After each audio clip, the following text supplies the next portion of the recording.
all other dignitaries, the learned district judges, all the judicial officers, the registrars of the High Court, head of the various government departments, and all participants, ladies and gentlemen, and the most, the girl children present here from various institutions. Very good morning to all of you and a warm welcome. It gives me immense privilege to welcome you all to the state level stakeholders consultation on safeguarding the girl child towards a safer and enabling environment for her in India. The presence of this distinguished gathering is itself a reassurance that safeguarding the girl child is not just a responsibility of the family or the government, but a collective moral and constitutional duty that binds us all. Despite the remarkable progress our nation has made in law, policy, and social awareness, the girl child still faces unique vulnerabilities. Many continue to be deprived of safety, education, health, and opportunity, which is essential, that should never be denied to any child. So, too often, her dreams are curtailed before they have the chance to take a flight. This consultation is therefore not merely a formal exercise, it is a reminder of our shared conscience, an occasion to push and ask ourselves, have we done enough? Are we creating a world where every girl feels secure, valued, and empowered to reach her potential? The Juvenile Justice Committee of the High Court of Andhra Pradesh, in association with the Government of Andhra Pradesh and the State Legal Services Authority, has created this platform today so that through dialogue and collaboration, we may strengthen the protective and enable the framework for our children. Laws and policies form the backbone of this protection, but the true strength lies in how society responds with empathy and with awareness and with action at every level from the home to the community. When we fail to safeguard a girl child, we do not just fail here, we fail the very promise of justice and equality that our Constitution upholds. At the same time, when we nurture and protect her, the rewards are immeasurable. A safe and educated girl child grows into an empowered woman, and an empowered woman transforms families, communities, and the nation. Safeguarding her is therefore not a charity, but an investment in the very progress and the dignity of our society and the nation. This consultation gives us an opportunity to listen, to learn, and to commit ourselves afresh. So let us ensure that our discussions today translate into concrete measures, policies that are implemented, systems that are strengthened, and the attitudes that are transformed. I firmly believe that together with the judiciary, the government, civil society, and the community stakeholders working in union, we can create an India where every girl child feels safe, respected, and free to dream. With these words, I once again welcome each one of you, and I have the honor of declaring this consultation open. Thank you all. Thank you, my lord, for your lordship's profound and compassionate address. May I request Honorable Srimati Justice Revati Mahate Dareji, Judge, High Court of Bombay, to kindly deliver the special address.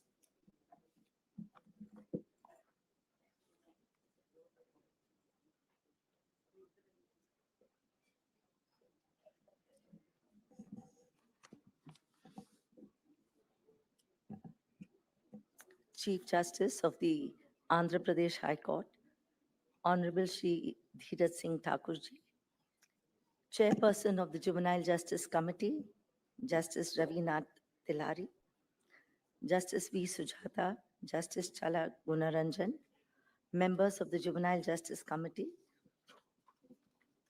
brother and sister judges of the Andhra Pradesh High Court, dignitaries on the dais, off the dais, judicial officers present here today, officers of the state government, officials of the State Legal Services Authority, distinguished stakeholders, ladies and gentlemen, a very good morning to all of you. At the very outset, I express my deep gratitude to the Honorable the Chief Justice of the Andhra Pradesh High Court, Shri Dheeraj Singh Thakurji, and the Juvenile Justice Committee for inviting me at the state level stakeholders consultation 2025. It is indeed an honor and privilege to be here today. Thank you. The theme chosen for this year, Safeguarding the Girl Child Towards a Safer and Enabling Environment for Her in India, is both timely and relevant. It compels us to introspect, to evaluate what has been achieved so far, and to identify the areas where much more remains to be done. Our Constitution guarantees to every child the right to life, dignity, equality, and protection from exploitation. Article 39 directs the state to ensure that children are given opportunities to develop in a healthy environment. Article 15(3) empowers the state to make special provisions for children and women.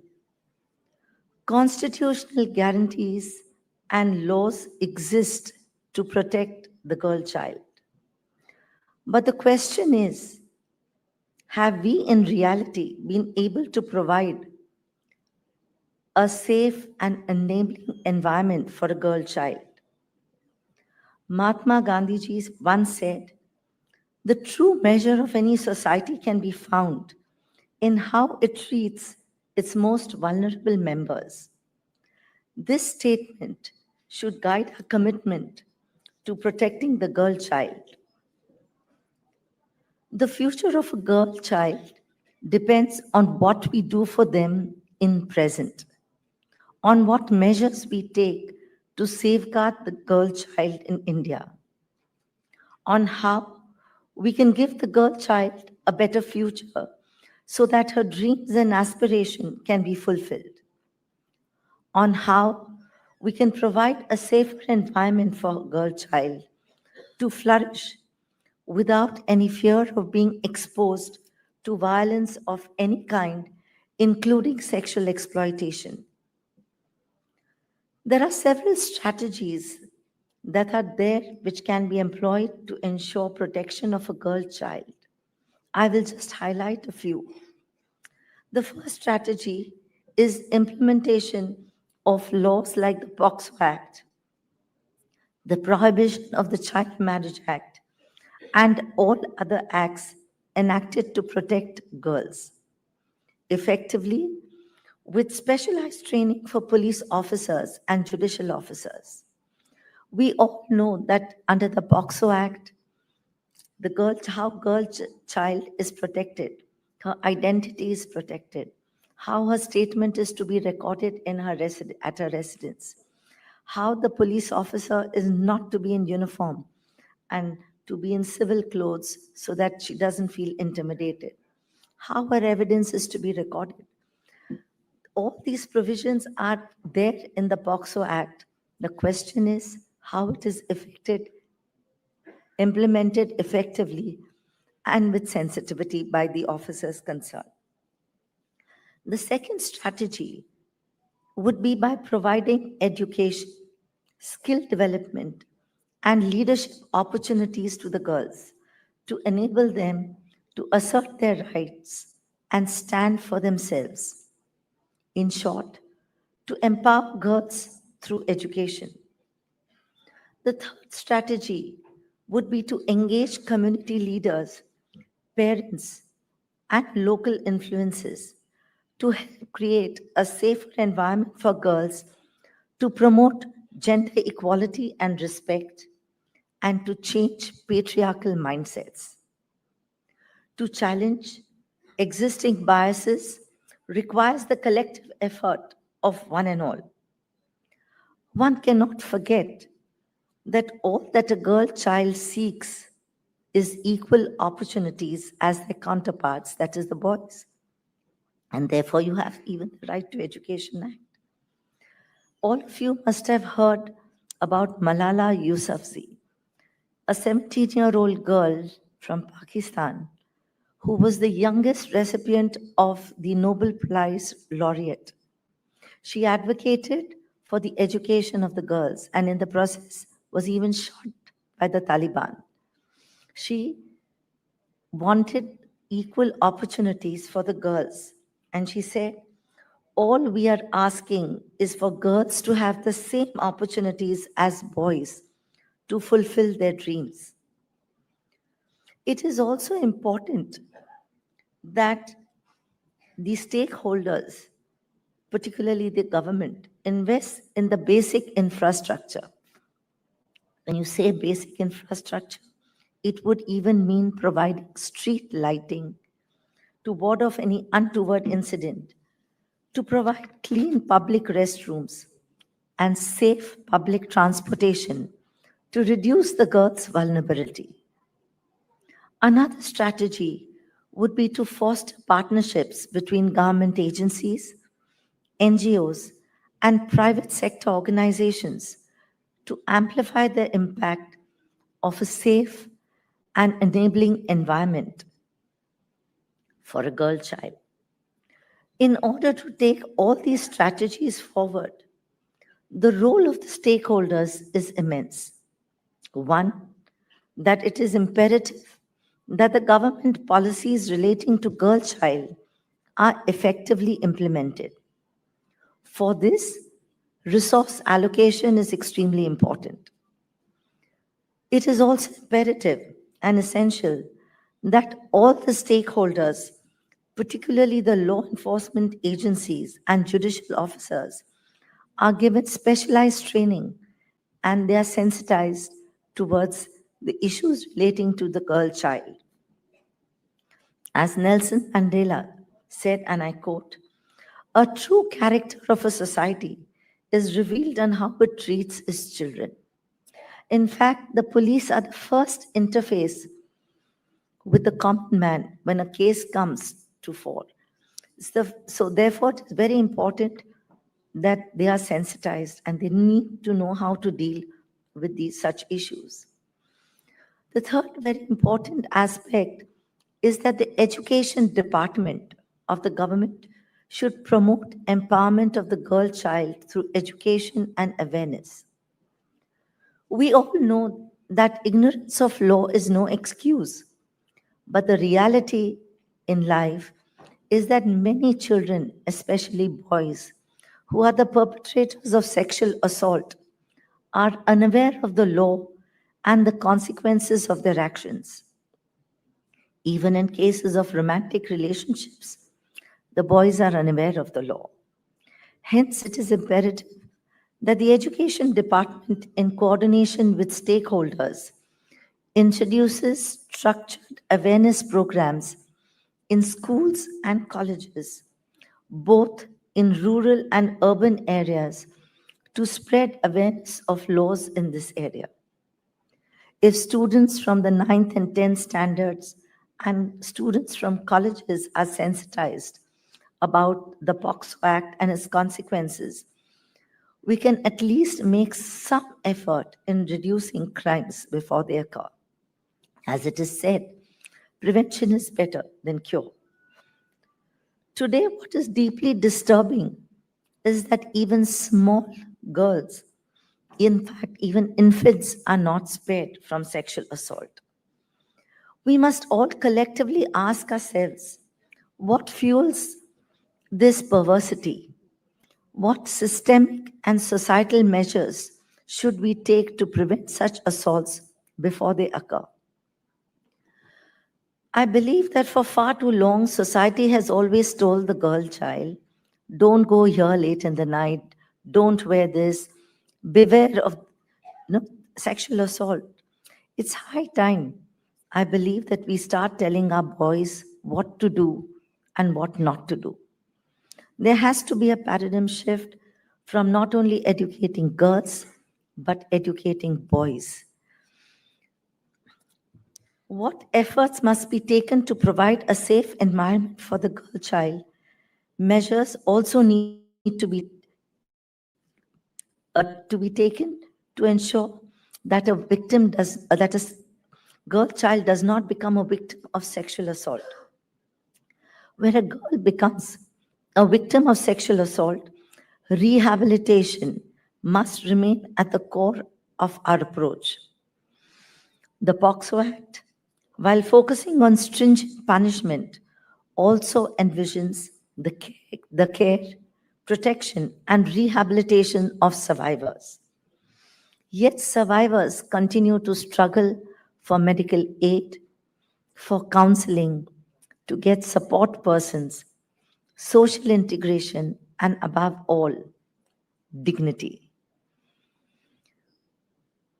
Compensation and rehabilitation are as important as punishment of the offender.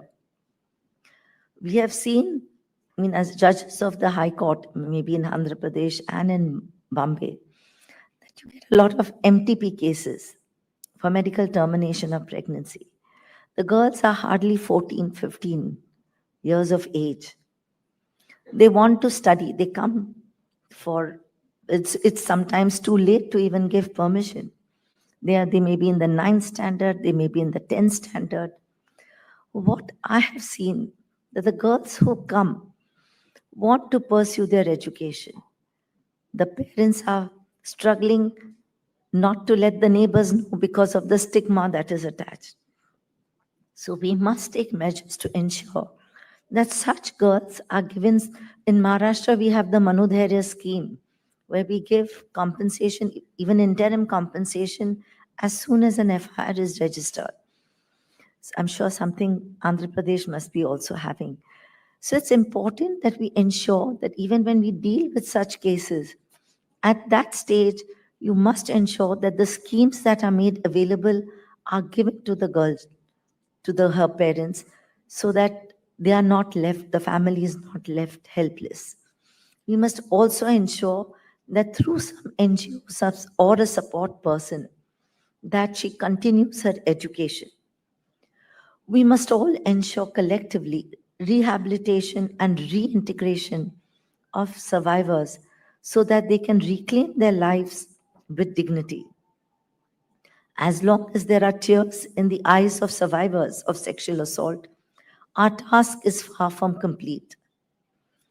Mahatma Gandhi very eloquently said, and I quote, "Recall the face of the poorest and the weakest, and ask yourself if the step you contemplate is going to be of any use to them." That is the test for us today. The initiatives taken, therefore, must not only exist on paper, but must be implemented in its true spirit. Safeguarding the girl child cannot and never be the task of one institution alone. It requires synergy. Government agencies must ensure resources and accountability.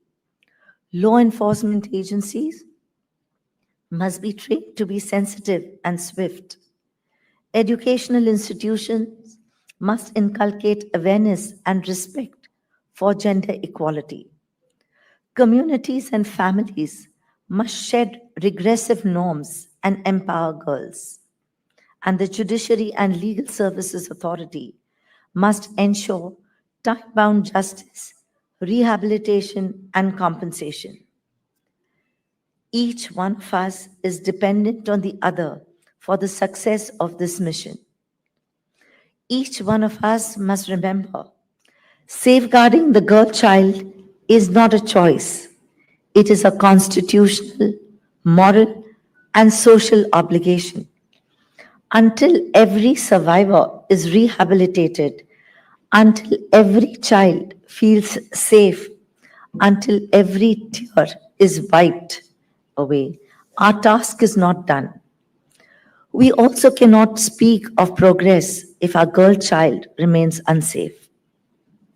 Let us ensure that the future of every girl child is one of dignity, equality, and safety. We owe it to ourselves, our society, and our nation to ensure every girl child has a safe and enabling environment in which she can flourish and pursue her dreams. I am confident that the deliberations and the brainstorming of ideas that will take place today will all be very meaningful and will provide food for thought for all. Wishing all of you all the very best. Thank you.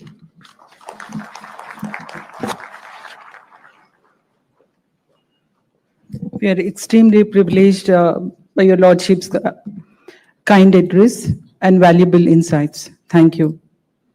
May I now request Honorable Sri Justice Dheeraj Singh Thakurji, the Chief Justice of High Court of Andhra Pradesh, to kindly address the gathering.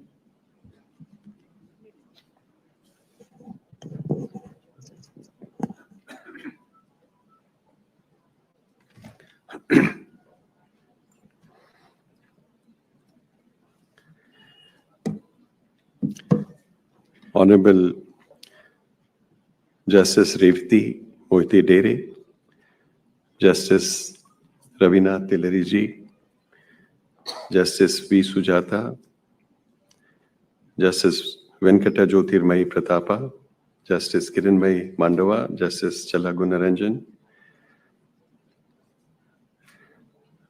my companion judges of the High Court of Andhra Pradesh, registrars of the High Court, heads of various government departments present today, principal district judges and other judicial officers, the district collector, the police commissioner, and IGP who's present here, Mr. Soni George, child protection specialist, UNICEF, staff of various departments, including NGOs and girl children, ladies and gentlemen.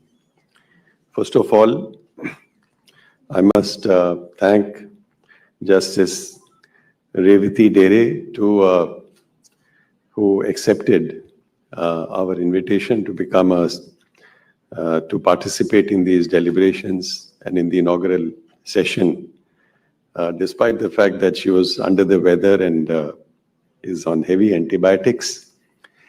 But our purpose of extending that invitation to her was because we had known the contribution that she had made in this field, not only in the state of Maharashtra, but also at the national level. The topic for deliberations pertains to not only a child, but to a girl child.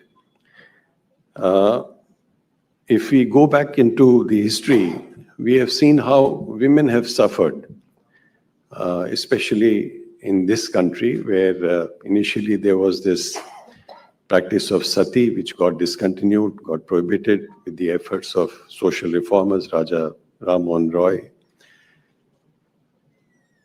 But the pain and suffering of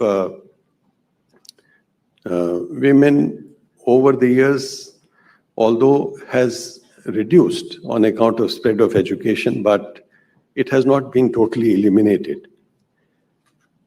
Now, all this is attributed generally to the society, who over the years treated a lady as somebody who was more, or a child, a girl child, more as a matter of burden than an asset to the family. Most of the times it has been seen that a girl child was considered not as a matter of responsibility, but a liability, who could not contribute to the well-being of the family, and therefore the effort was to somehow get her married at the earliest. Child marriages therefore became very prevalent. Child marriages are stated to be attributed to the economic condition of some families, and with a view to overcome that hardship, perhaps the responsibility was shifted from the parental group to the family of the husband. But this was changed. Constitutional protection, which speakers before me referred to, with a view to bring about laws which ensured equality, irrespective of gender. Protection of girl child also is there. While the legal framework is in place, it all depends upon how it gets reflected and transformed on the ground. Now, if we see some data,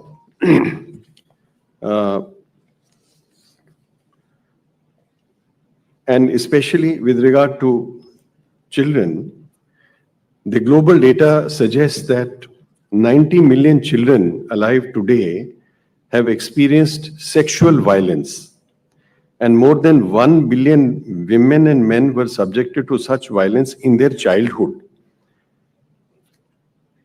1.6 billion children, or 2 in 3 globally, regularly endure violent punishment by caregivers at home.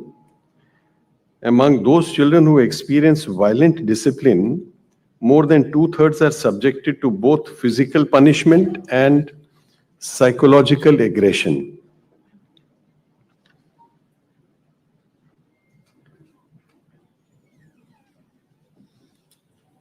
Violence at home is also rampant. 3 out of 4 young children are regularly subjected to violent discipline by their caregivers. There is violence at school. Worldwide, close to 130 million, more than 1 in 3 students from ages 13 to 15 experience bullying. 86% of the world's children are not fully protected from corporal punishment by law. There is violence online now, and more than 1/3 of young people in 30 countries report as being a victim of online bullying.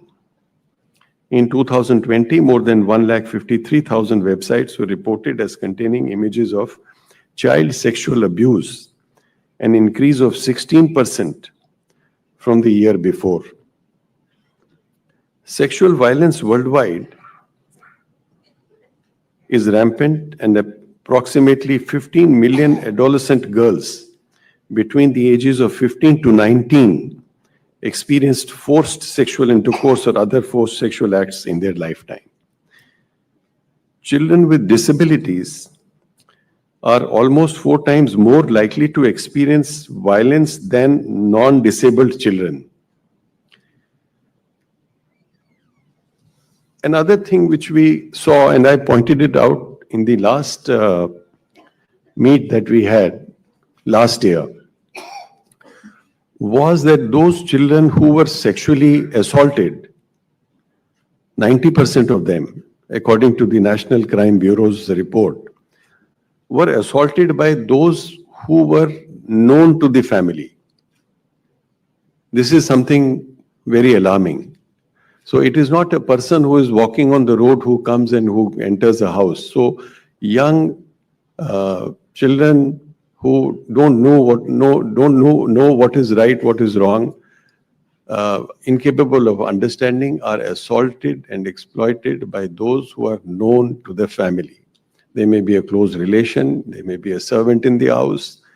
This is quite, and therefore, that this message has to be somehow spread, that you have not only to protect your children from outsiders, you have also to be vigilant as to what is happening around you in your close family circles, because this is the reality of this is the reality which is reflected on the basis of data.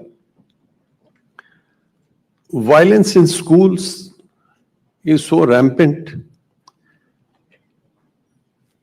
I remember we used to have a physical education teacher who used to sort of be very strict in school. And we would prepare for our sports day function, which was an annual affair. And there used to be a march past. Now, if there are 500 children participating in a march past, there may be 10 who may be incapable of synchronizing the steps with the movement of the arms. Now, the physical education teacher would come and beat those who are out of sync with the rest of the group with knuckles, and he would hit directly on the head. See, the question is that this is what is seen. Now, in some of these schools, children get slapped. I mean, why? Teachers need to be trained. And I think the education department and those concerned must sensitize, because if a teacher assaults a child in the school, he carries it throughout, that scar throughout his life. That is also a form of aggression against children, which needs to be prevented. And therefore, these sensitization programs are very imperative.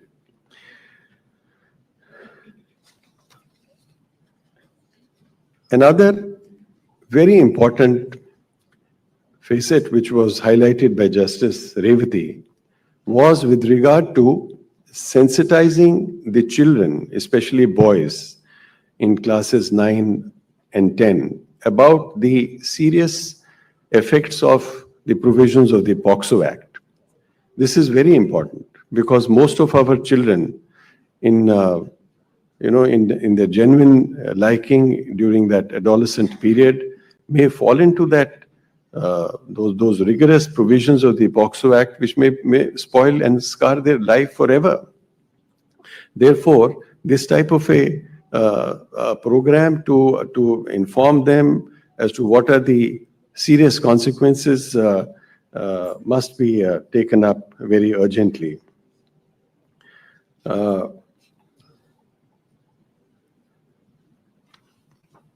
There has always been some sort of a gender disparity, be it in the ratio of boys is to girls. In Andhra Pradesh, the disparity in the literacy rates between boys and girls was like 73%, if I'm not mistaken. That figure was with me somewhere. 73% insofar as males are concerned, and 59% insofar as girls are concerned.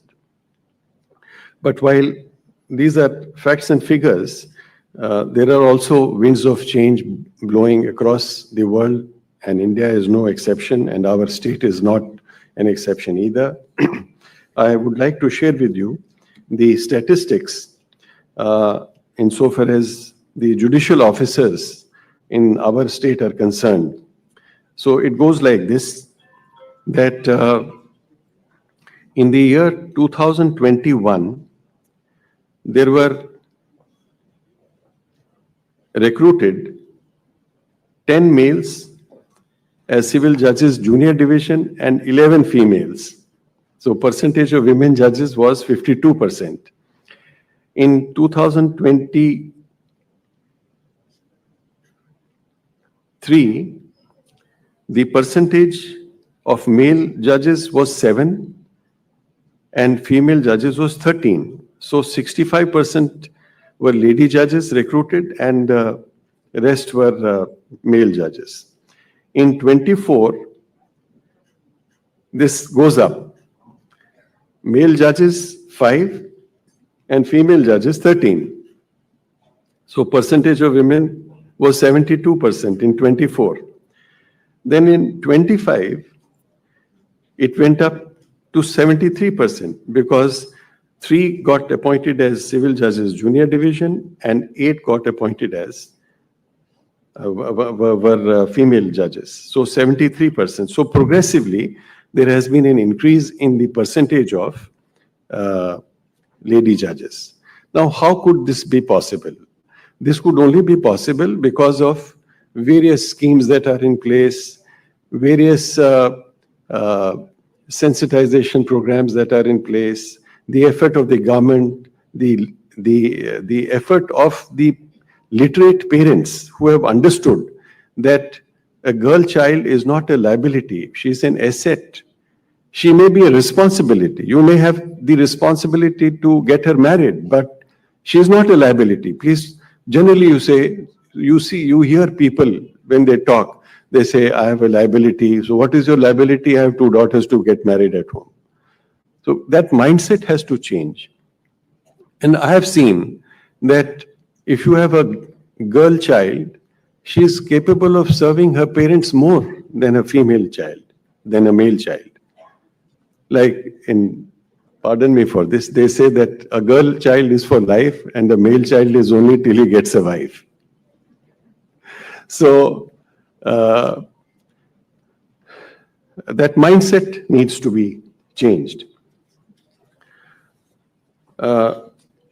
The entire purpose of having these consultations is to bring to focus again the importance of the issue on how to further encourage children, a girl child, and girls who are in that age group up till 18 years to follow their studies, to incentivize them.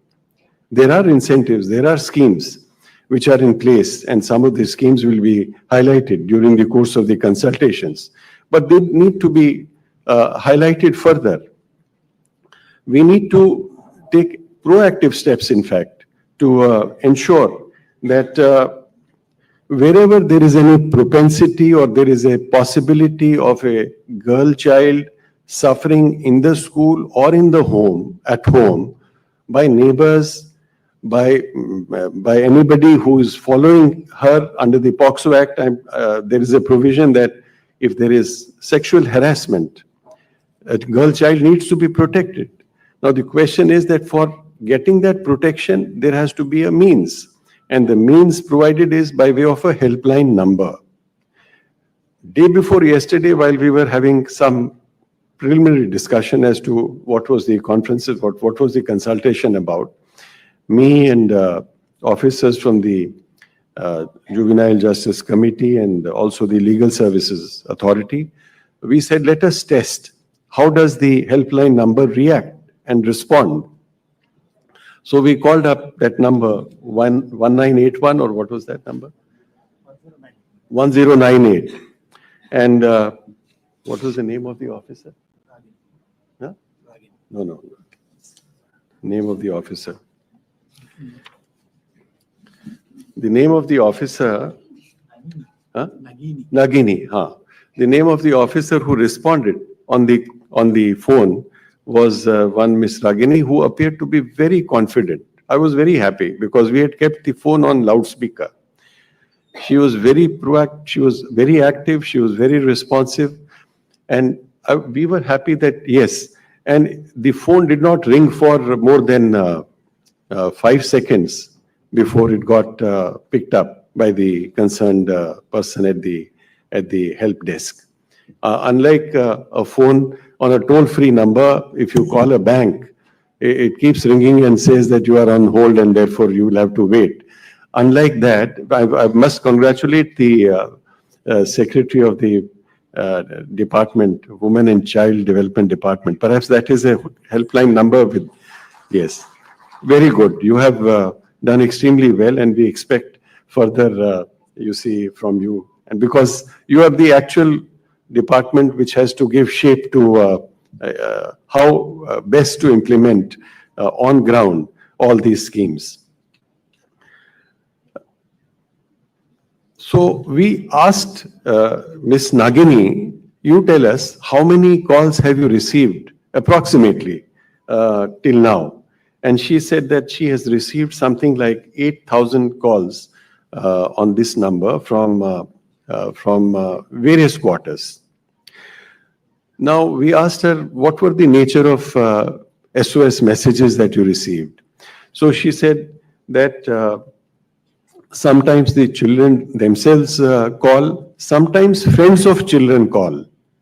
So in schools, if supposing there is going to be a child marriage, the friends of the girl call up saying that there is this girl, a friend of mine, who is being forcefully made to marry against her wishes.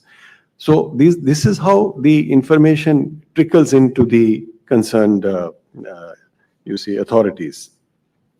What I was thinking is that at least I did not remember the helpline number. If supposing I was to report a child being exploited, a child being forcefully made to marry, so what is the helpline number? I won't remember. Therefore, how important it is that if there is a forum or a platform which is available to a child to bring it to his notice, his memory, or if he wants to recollect, to see it in physical form, that toll number, which is so very essential for his immediate rescue. And during the course of our discussion day before yesterday, and we are just thinking aloud, if it was possible, if it would be possible for the department to have some sort of a chart fixed in every class, in every school in the state, which would always remind them. Generally, I remember in our classrooms, there used to be various charts pictorially depicting the various subjects. Why can't we have a chart mandatorily to be fixed in every classroom? So you will see that as against 8,000 calls, which your help toll-free helpline number received, the calls will go up. Maybe some child who has not been able to realize as to what is his remedy gets to know that if some teacher is assaulting him physically or sexually or wherever, he has some remedy and he can call somebody who will help him get out of that situation. Therefore, that perhaps may be also looked into.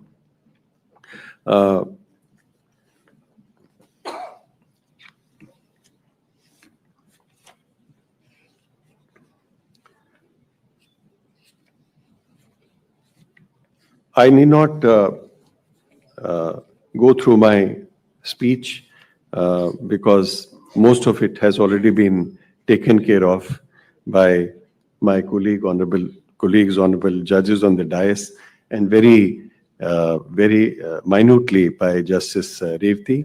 I only wish all of you all the best, and we hope that the consultations which you will have today will really make some discernible change in the policy, either in improving the policy or some discernible change in making life easy for a girl child. I wish you all the best.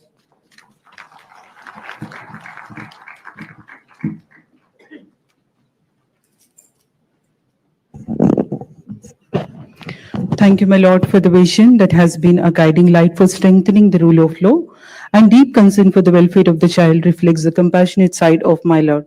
We are truly honored to have my Lord Justice administer us today. It's time to felicitate our honorable dignitaries as a token of deep respect. We request the child to kindly accept our small courtesy. I request registered admin Srinivas Sharma Garu to felicitate Honorable the Chief Justice of High Court of Andhra Pradesh and present the as a token.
Secretary Srimati Himabindu Garu to felicitate our special guest today, Srimati Malati Dhare Garu.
I request you to write a page in the other to take on this matter.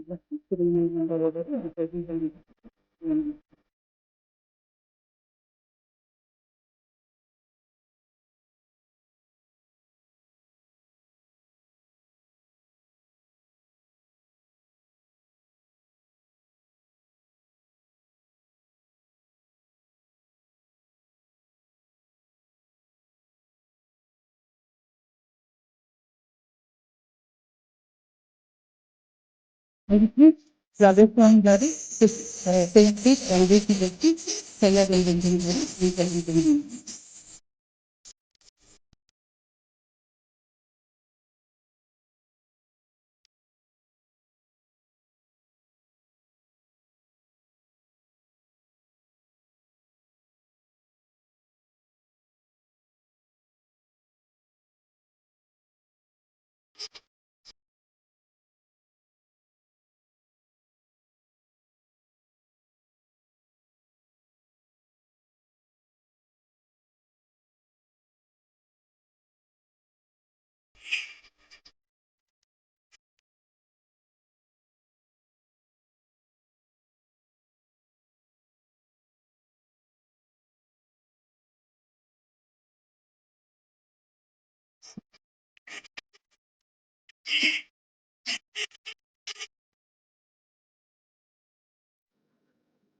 May I request Honorable High May I request Honorable Sri Justice Challa Gundaran Garu to propose vote of thanks.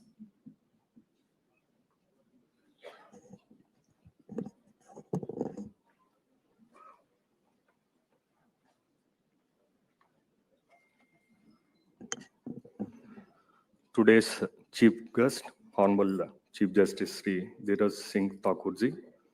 Special guest of the day, Justice Revati Mohit Dere, Judge, Bombay High Court. Justice Ravinath Tilhariji, Chairperson, Juvenile Justice Committee. Justice V. Sujata Garu. Dr. Justice Venkata Jyotirmai Pratapa and Justice Kiranmai Mandava, members of Juvenile Justice Committee, and my dear brother and sister judges, registrars, staff of High Court, principal district judges, and other judicial fraternity, distinguished members of All India Service present here, including administrative and police leadership, all representatives of NGOs, esteemed stakeholders, participants, print and digital media present here today, ladies and gentlemen, my pranams.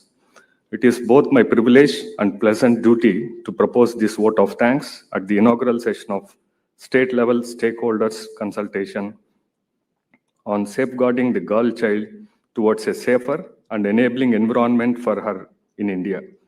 Today's program is not merely a formal meeting, it is a vital platform that brings together individuals, institutions committed to protecting the rights, dignity, and future of every child in our state and nation.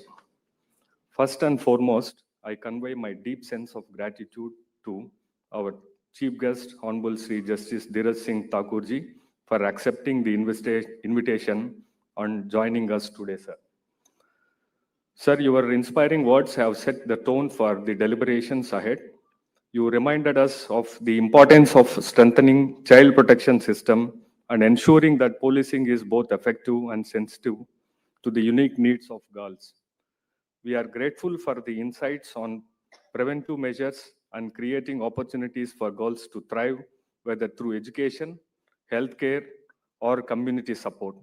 Your presence here gives us encouragement, and your guidance will remain a strong motivating force for all stakeholders. Thank you once again, sir. Secondly, I convey my deep sense of gratitude to our special guest, Honorable Justice Revati Mohite Dere, for gracing the occasion, and your presence, esteemed presence.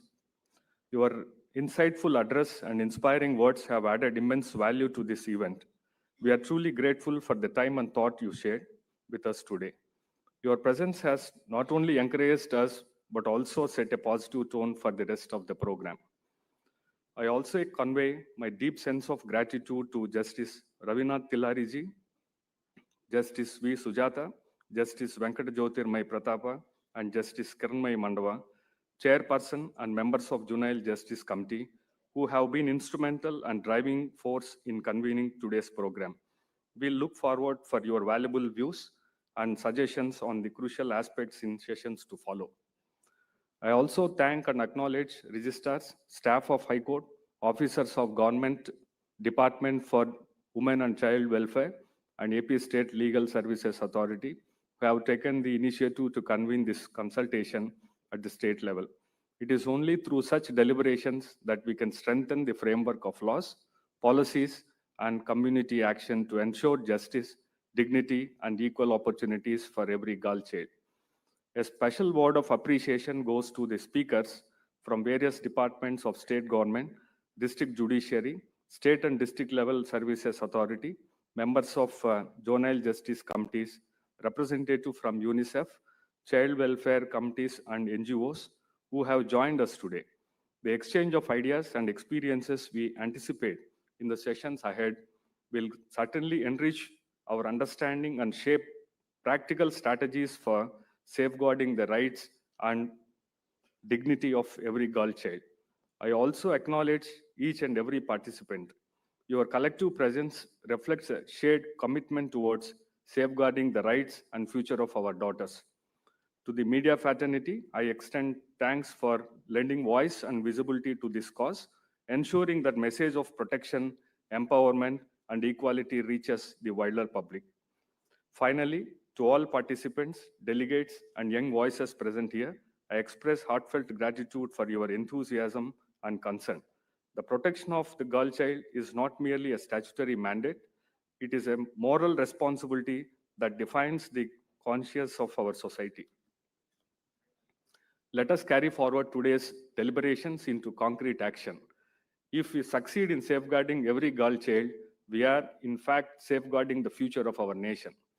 With these words, I once again extend my heartfelt appreciation to all who have made this inaugural session a success.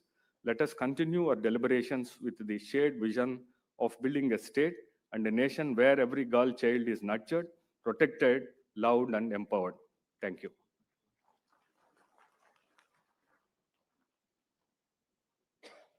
Thank you, my lord, for the comprehensive vote of thanks. And now may I request all the distinguished honorable High Court judges to please come on to the dais for photo session.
This officially concludes the inaugural session. We request all the dignitaries to join for the tea.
All the participants are requested to kindly be seated.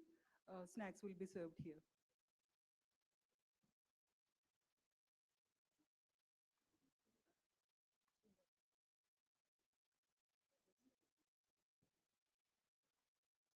I request judicial officers to kindly proceed.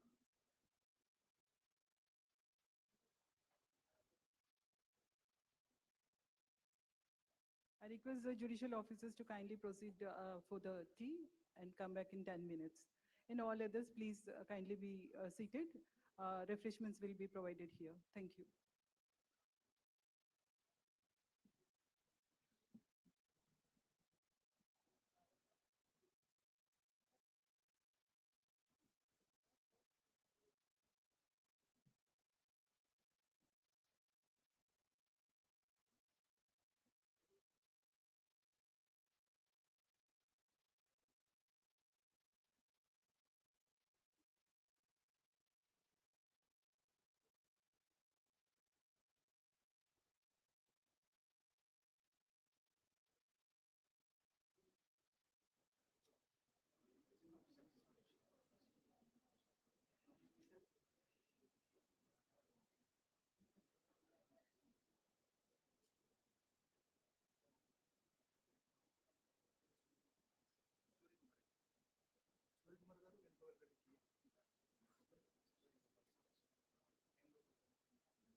Bhaskar photo madam పలకరించారా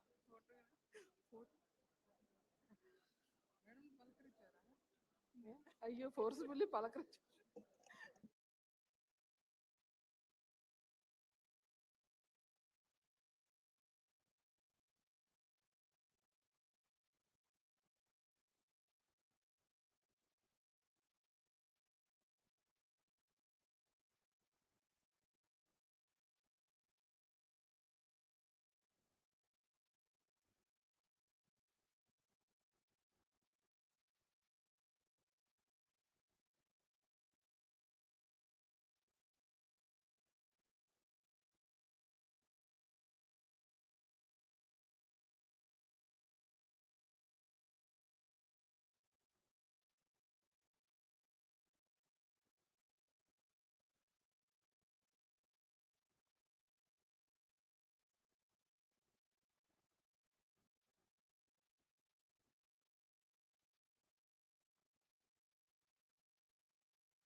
I request all the participants to kindly be seated in the designated seats.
We request all to kindly be seated in the designated seats.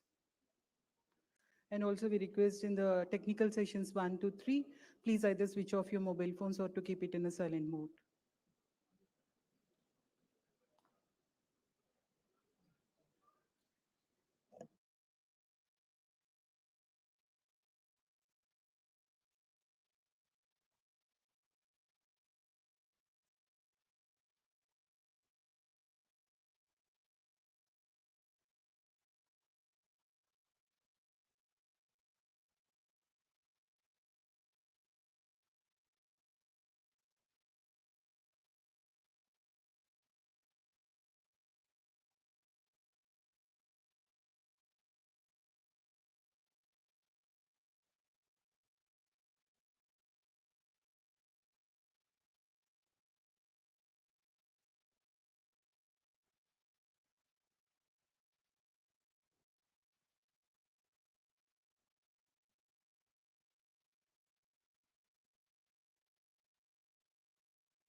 Ladies and gentlemen, we now begin session number 1. This session focuses on the theme constitutional safeguards and institutional mechanism that protects the girl child and uphold her rights. We invite the chairperson of the session, Honorable Sri Justice Ravinath Tilhariji, Judge High Court of Andhra Pradesh and chairperson of the Juvenile Justice Committee, and also the co-chair of the session. We invite Honorable Srimati Justice Kiranmai Mandavagaru, Judge High Court of Andhra Pradesh and member of the Juvenile Justice Committee.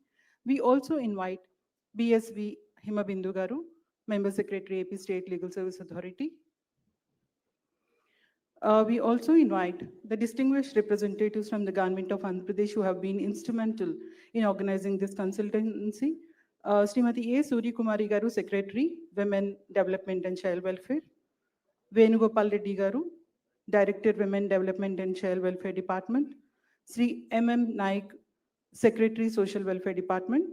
Sri Krishna Teja Garu, Commissioner, Panchayat and Rural Development Department.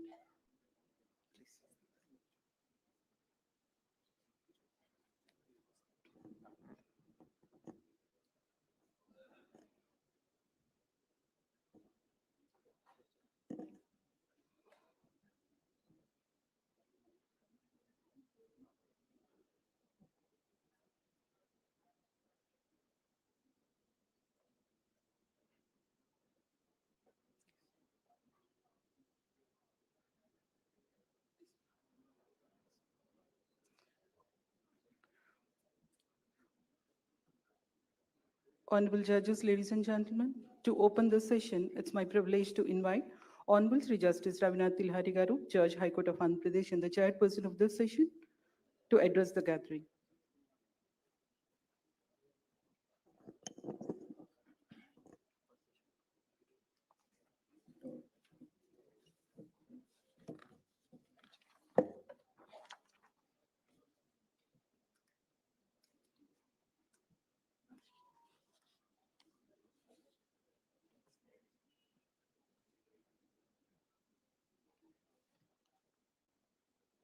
Esteemed co-chair, Justice Kiranmai Mandhavaji, esteemed brother and sister judges, distinguished officers of the state administration, representatives of the legal services authorities, child welfare committees, civil society partners, and all participants present here.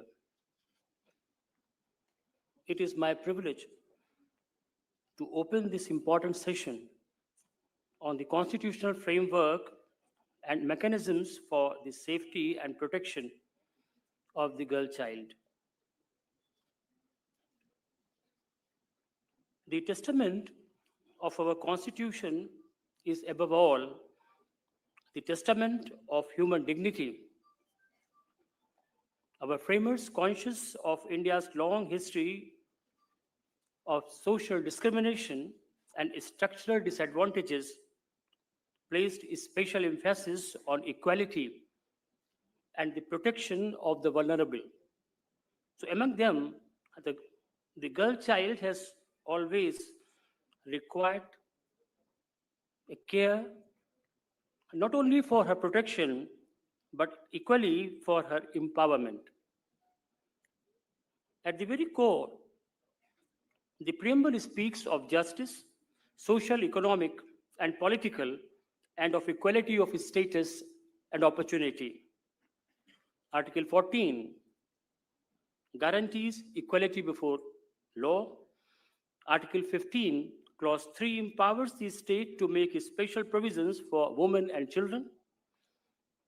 Article 21, as expanded by the judicial interpretations, ensures the right to live with dignity, which includes the right to education, safety, health, and development.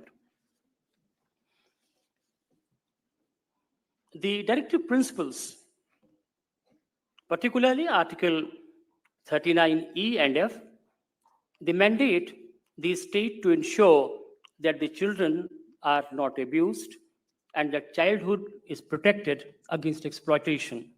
So together, these provisions, which are inclusive, form a strong constitutional shield for the girl child. It is upon us to ensure that this constitutional promise is not mere a formality or written in the books, but it lived in the everyday life of our daughters. So there are certain judicial pronouncements also to empower the girl child. I would refer to one in the case of MC Mehta. The Supreme Court prohibited the child labor in hazardous industries like match and the fireworks factories many of which employed young girls. The court held that the children must not be forced into labor at the cost of their health, safety, and the education. In the case of Gaurav Jain versus Union of India, the Honorable Apex Court directed the state to evolve schemes for the rehabilitation of the children of sex workers, especially the young girls, and not to push into exploitation and trafficking. In the case of Bachpan Bachao Andolan versus Union of India, in a series of cases, the Supreme Court directed the strict enforcement against trafficking and child labor. It emphasized rescue, rehabilitation, and education of girl children who are most vulnerable to trafficking networks. In the case of Independent Thought versus Union of India, this judgment is a milestone in protecting the girl children from early marriages and marital abuses. In another case, that is Era versus State NCT of Delhi, the court interpreted the POXO Act, liberally clarifying that its purpose is to provide the child-friendly procedures to protect children, particularly the girl children, from sexual offenses without secondary victimization in the justice system. The case of Lakshmikant Pandey also deserves to be referred, in which it was held that while primarily on inter-country adoption, this case is on that aspect, but the court laid down the safeguards to ensure that orphaned or abandoned girls are not trafficked under the guise of adoption, but placed in loving and the secure homes. So each of these decisions demonstrates how effective and consistently the courts have been to safeguard the girl child. So to give effect to the constitutional mandates, the parliament and the state legislatures have enacted a robust framework of laws like the Juvenile Justice, Care and Protection of Children Act for children in need of care and protection, the Protection of Children from Sexual Offenses POXO Act for safeguarding against abuse, the Prohibition of Child Marriage Act to prevent exploitation through early marriages, the Right to Education Act to secure equal access to schooling, the Victim Compensation and Rehabilitation Schemes under the Legal Services Authorities Act. The supporting institutions like Child Welfare Committees, Juvenile Justice Board, Special POXO Courts, Legal Services Authorities, and the child care institutions form the enforcement backbone of the rights of girls envisaged under the above laws. But still there are challenges and the responsibilities. The challenges, we may say that the child marriage is still on in some pockets. The trafficking of the girl, it continues as a dark reality in some portion. So unsafe environments in schools or even the hostels, sometimes in house also, it discourages their education. The victim compensation and the rehabilitation often takes long delays. These are not the facts mere on record, but the human stories that call upon each one of us to act with urgency. There is way forward which would be consulted in this consultation. To me, what appears is that what is required is a stronger convergence between government departments, the legal institutions, and the civil society. The community-based awareness, especially in the rural areas, to shift the mindsets. the child-friendly system in every sphere, from police stations to the courts and to the hostels. The empowerment through education and skill development so that the girl child is not merely protected but is enabled to flourish. Therefore, the safety of the girl child is not merely a constitutional duty, it is a moral imperative and a societal necessity. So, when we protect her, we protect the dignity of our Constitution. When we empower her, we empower the future of our nation. As chair of this session, I look forward to the valuable representations, the presentations, and the perspectives of my colleague and the distinguished officers. I thank you all.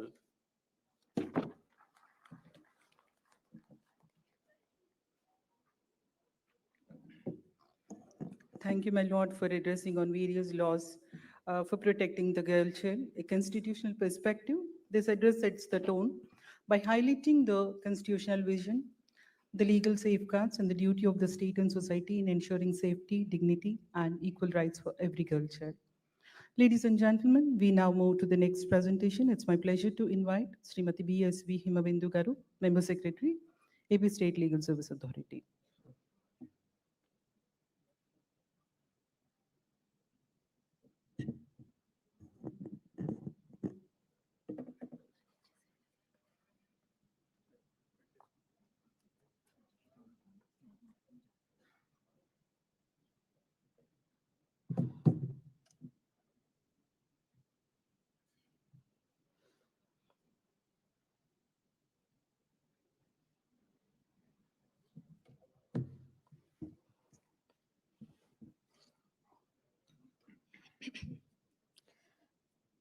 Respected Chair, Honorable Justice Ravnath Tilhariji, Co-Chair, Honorable Justice Kiranmai Mandavaji, esteemed judges, distinguished judicial officers, officers of the state administration, colleagues from the legal services institutions, representatives of civil society, print and electronic media, and dear participants.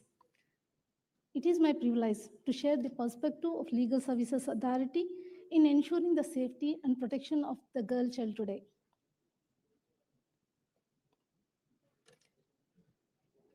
"75 years ago, when India gave its constitution, we promised not only a governance, but a vision of justice, liberty, equality for all, and a fraternity that binds us as one nation. To carry this vision to the people, the Legal Service Authority Act 1987 gave life to National Legal Services Authority, or NALSA, as the vehicle of access to the justice. Supported by the State Legal Service Authority, District Level Legal Service Authority, and Mandal Level Legal Services Authorities, this network has worked tirelessly to take justice to the doorstep of the common citizen. In this mission, the Legal Service Authorities stand as a bridge between the law and people, providing free legal aid, spreading awareness, and ensuring that justice is not a privilege but a right for every citizen. This promise, what we said earlier, is not and never a selective. It was inclusive of girl child. Her birth, her life, her liberty, and her dignity are safeguarded within the spirit of the Constitution. Since the inception of Andhra Pradesh State Legal Service Authority, it has placed a special focus on protecting the rights and dignity of the girl child. Under NELSA's vision, a number of schemes directly encapsulated the best priority to the girl child. I start with the first scheme, the child-friendly legal services to the children and their protection scheme, which ensures that every child in need care and protection or in conflict with law has access to free legal aid and child-friendly procedures. Nextly, a compensation scheme for the women victims and survivors of the sexual assault or other crimes 2013. It extends to the children, minor children, excluding the victims of POCSO offenses also. Okay, coming to the other schemes, there is a specialized scheme called Sati campaign, which can be abbreviated as Survey for Aadhaar and Access to Tracking and Holistic Inclusion. This scheme is specifically designed for the identification of the destitute child, incorporating specifically girl child, facilitating an Aadhaar registration and identity of documents to ensure she can access every right and welfare scheme available to her. Next comes NELSA Asha SOP, which deals with prevention of child marriages, ensuring timely reporting, legal intervention, and rehabilitation of the affected children. The State Legal Service Authority, in coordination with the District Legal Service Authorities and Mandal Legal Service Authorities, every day carry out number of awareness and outreach campaigns. These are regularly organized in schools, hostels, child homes, villages, and public community accessible places to educate children, parents about their rights and the remedies. These awareness programs and efforts practically have reached lakhs of people across the Andhra Pradesh. Now let me move with the statistic. A month-long campaign in hostels in the year 2024 and 25 benefited 614 disabled children, while a door-to-door campaign on disability rights in February 2025 covered 18.45 lakh households, directly reaching 3,601 girl childs. Under the POCSO Act, we had conducted the outreach programs and sensitization programs, keeping emphasis on good touch and bad touch. And more than 1,200 households in Guntur and specific focus on NTR district were conducted, yielding more than 330 families with responses. A month-long POCSO awareness drive in the month of March 2025 has mobilized 535 programs impacting over 76,000 women and children. Further, in the month of July 2025, 76 legal awareness programs on human trafficking were conducted by the legal service authorities across the state, and it has reached nearly 7,900 people across the state. And a week-long campaign on child marriages in the month of August 2025 benefited more than 20,000 women and girls through 344 sensitization programs. So with coming to the compensation issues, from 2016 to 2025, Legal Services Authority has dispensed with 12 crores 70 lakhs compensation, including the victims of the POCSO cases. Okay. The special aspect which has to emphasize is on this day is within 3 months, our legal service authority, with the cooperation of DLSS and MLSS, has identified more than 600 destitute girl child and successfully got registered them with Aadhaar authorization for 451 girl childs. So these are the statistics, how gives us a hope that we are moving towards a progressive state towards a girl child. However, sometimes the reality still remains as a mere hope.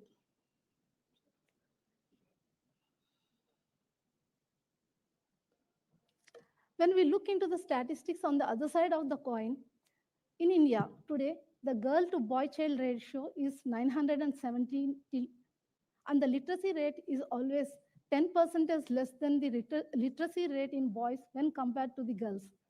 When coming to the girl missing, trafficking, it is an alarming situation where equally the ratio in POCSO cases is higher when compared with the boys ratio. The institution of the POCSO cases by the end of August 2025 in the state of Andhra Pradesh has crossed almost the total institution of the POCSO cases in the year 2024. These are not statistics, but the reflection of our collective concern, how far we make the nation a safe for a girl child. When we question ourselves today, there are still families preferring a boy to a girl, preferring education of a boy and a marriage to a girl before the age of her discretion. How safe today the woman or a girl to travel alone in the midnight as dreamed by Gandhiji? How many marriages are performed without the proposal for dowry? Why the crime rate involving the girl is surging a day and day out? Why don't we stop a girl child or an infant used for begging near the traffic signals or implicated in other unwanted concerns? How many girls were ready to self-defend and how many girls were prepared to protect themselves?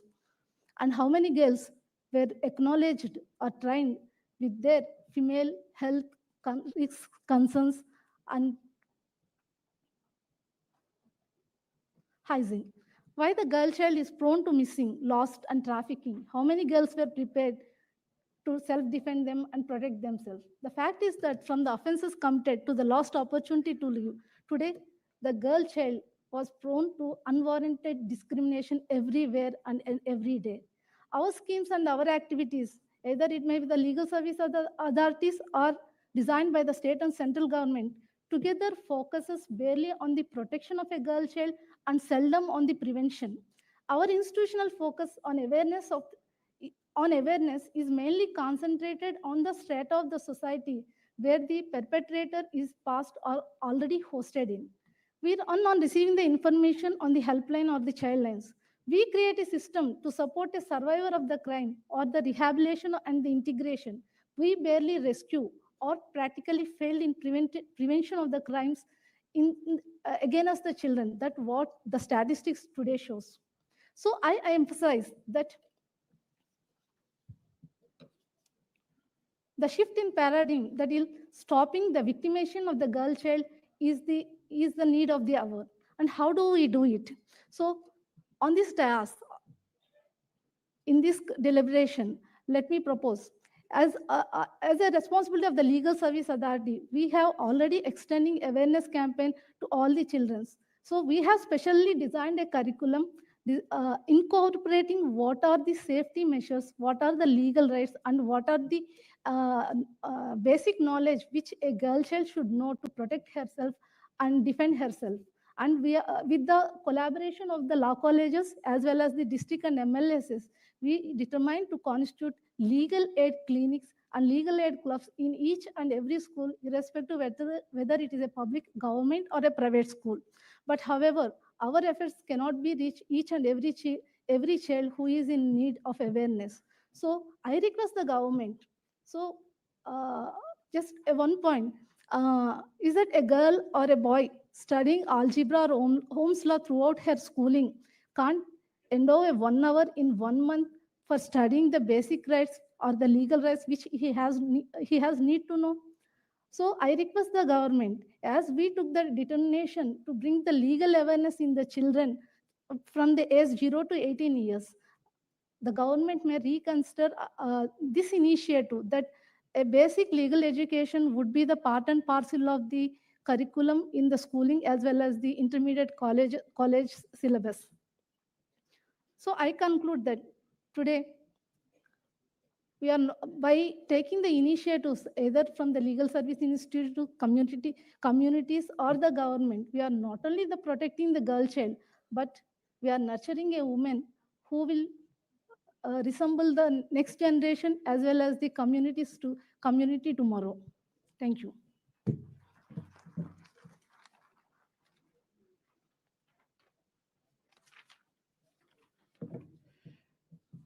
Thank you, ma'am, for your insights on how access to legal aid and institutional support can transform the lives of the vulnerable children.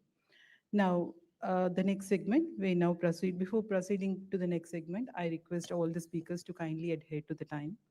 So, ladies and gentlemen, we now proceed to the next presentation. I invite Srimati A. Surya Kumari Garu and Venugopal Reddy Garu who would present the next topic. Thank you.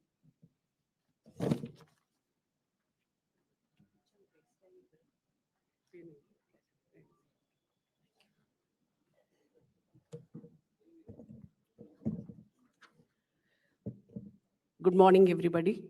For all the dignitaries on the stage and also those who are off the stage, all my colleagues and the girls who are present here, a warm welcome. For sake of brevity, I'm omitting the names. I may be obliged, my lord. Yatra naryantu పూజ్యంతే తత్ర రమంతే దేవత. ఎప్పుడో వేదాల కాలం నుంచి ఇది చెప్పుకుంటూ వస్తున్నాం. దానికి తగ్గట్టుగానే ఎన్నో యాక్ట్స్ ఎన్ని చేసుకున్నా కానీ today I stand before you with a tear in my eye. When we look at these acts, is there any act of such where we can call, this can be removed now, this has become obsolete? There's no such thing. Including the Dowry Prohibition Act, which has been made long back, right to as latest as the Juvenile Justice Act, which has been made in 2015. Everything remains relevant to the society even till date. the proverbs, the speeches, the committees, the judgments, the acts, the rules, the implementing partners may change, may recur, may reinvent the wheel, but the relevance is still there. ఒక్క నిమిషం మనం అందరం ఆలోచించుకొని సిగ్గుపడాల్సిన విషయం ఇది. Still today, the father thinks twice before investing into the education of the girl. Thankfully, it has come up to degree level. Previously, it was my mother never went to high school because the high school is far away from her home. So she ensured that at least I got a degree. That was the plight of the free India in spite of so many years passing. I request every dignitary in this hall, please apply mind, please give us the suggestions to the Honorable Chair so that Andhra Pradesh will give qualitative suggestions in the national consultation, and actually what is required for the society will come back through legislation or the judiciary. I heartfully feel that under the able guidance of all the members in the panel, that would become a reality. I really hope so. Sir, I'm not going for the sake of the time, all the acts present here. The next slide, please. So briefly presenting the department right now, which has started as a nutrition support to the women and the children, now proceeded itself for nurturing to the girl children as well as the boys together under Mission Vatsalya and women empowerment under Mission Shakti. JJ has been exclusively for the children of the special observation homes or child in need of the care or which has come into conflict with law. Next, please. So this is basically to represent what the department is nurturing under Saksham Anganwadi and Portion 2.0. The magnitude of the coverage of the beneficiaries may be examined. The pregnant and lactating woman coverage is 5.29 lakh. And right from 7 months onwards, we are taking care of the children, their weight monitoring, for their vaccination, along with the health department, and also their nutritional status. And setting ourselves to the very high goal of sustainable development goals so that we don't see any undernurtured children, no stunted, no wasted, and also no obese. That also has been added in our mandate. Together, we are nurturing towards 26 lakh of these kids in Andhra Pradesh, and the budget runs to around 3,000 crores in a year. And as far as the adolescent girls are concerned, we are only catering to those in the aspirational district. I really appeal to the committee. The recommendation can be in all the districts, those who are there under below poverty line or those who are not catering to the general optimal levels of HP or other parameters, they can be given the free ration. That would be an add-on, and definitely the parents wouldn't mind diverting that kind of budget towards their education and other needs if the basic food is taken care. Right now, we are only getting to the aspirational districts of only 3, my lord. That is Kadapa, Parvatipuram, Manyam, and one more, ASR. These are the only 3 districts we are getting for the adolescent girl. I will not go into detail what we are distributing under this, right from rice, dal, eggs, oil, milk, and also the dry fruits as well as the storable food which we give to the pregnant and lactating women. We see that the supply chain managements go well and they are actually consumed by the needy. Next, please. Under Mission Vatsalya framework, we actually are having 2 arms, that is the State Child Protection Society and the second is the State Adoption Research Agency. Both are equally important. Under that, we have the child welfare committees. Right now, there are 13 catering to erstwhile districts, covering entire population. Soon, we are going to put in place the 26. I bring it to the notice of the panel that our CWC has been, Kurnool has been listed as the country's best panel, and just few days before they have received the award for that. And Juvenile Justice Board also similarly, we have right now 13. Soon we are going to have 26 in place. The district child protection units are there, covering entire population. And the child helpline, I wouldn't mention because CJ sir himself has talked much about it. And I'm really proud to receive such a comments from such a quarter. That made my day. And also for my entire fellows here. The government runs children home are 64, open shelters are 7, and NGO run children home are 434. In spite of it, in this, I utilize this podium to put forth one proposal for the mentally retarded girl children, which is very, very essential for the state. Right now, we are not having anything. When we receive a complaint through whichever quarter it is regarding an molest happening for that the kind of a child who is maybe 14 or 18 or 22 year or for that matter, we don't have any place to move them out of that family. And often they're not, by rule, it is conducted by the inmates of the family, inmates of their own home, or at the most extended family. They are not feeling safe enough even within the premises of their family. It is really bad to see. They are the most vulnerable group in the entire lot, and definitely we should have such a home. And we made a proposal to the central government, but definitely the August recommendations will really help me to get it sanctioned. The specialized adoption agencies take care of the sponsorship or the foster care or the aftercare, which we will discuss little later. The care for the orphaned, abandoned, and surrendered children below the age of 6 is being catered by this. But I would really feel happy if the children here are only temporary guests for us, and no infant should land up in our Uyala scheme, that is the cradle scheme, which we ensure that all the government hospitals or public places we put up these, and those children, those who are not subjected to the MTP, and by force or out of no choice, they give birth to the unwanted or unrequired child, and they are just put in a drain or some bushes. Instead of that, every one of us are dealing with that kind of awareness campaigns where the children can be, infant can be put in this cradle and they will be taken care. Only question we ask is that child would not be, that infant would not be claimed later on. Otherwise, the entire thing is like the infant is taken over to that orphanage or the SAA, and then it will be legalized for free for adoption by the CWC, and then we offer the child to the those parents who are ready to take over. Fortunately for me, in Andhra, we don't have any such bigger numbers who are ready for the in the category of 0 to 6 especially, and the waiting time has been 3 years. These parents are being matched to the infants available in the outside the state and not at ours. That is one part of really good progress, I would say. Those who are there with us immediately, they are made free for adoption and they are being matched, and as early as 6 months and 8 months they are going. But those who are there above the age of 7 or 6 and they are not able to gel with the families so much, are going under foster care. These foster care wouldn't give any threats, as you all know, for the legal adoption, but however, some threaded connection would be there with that family, and that family may psychologically support or mentally support, or in cash or kind they may support the child and ready the child for the future family or the future society. Definitely each one of us, I feel, should adopt one child of such kind, whether boy or girl. Boys are less in number, girls are more in number, and though it is below 100, we have such children.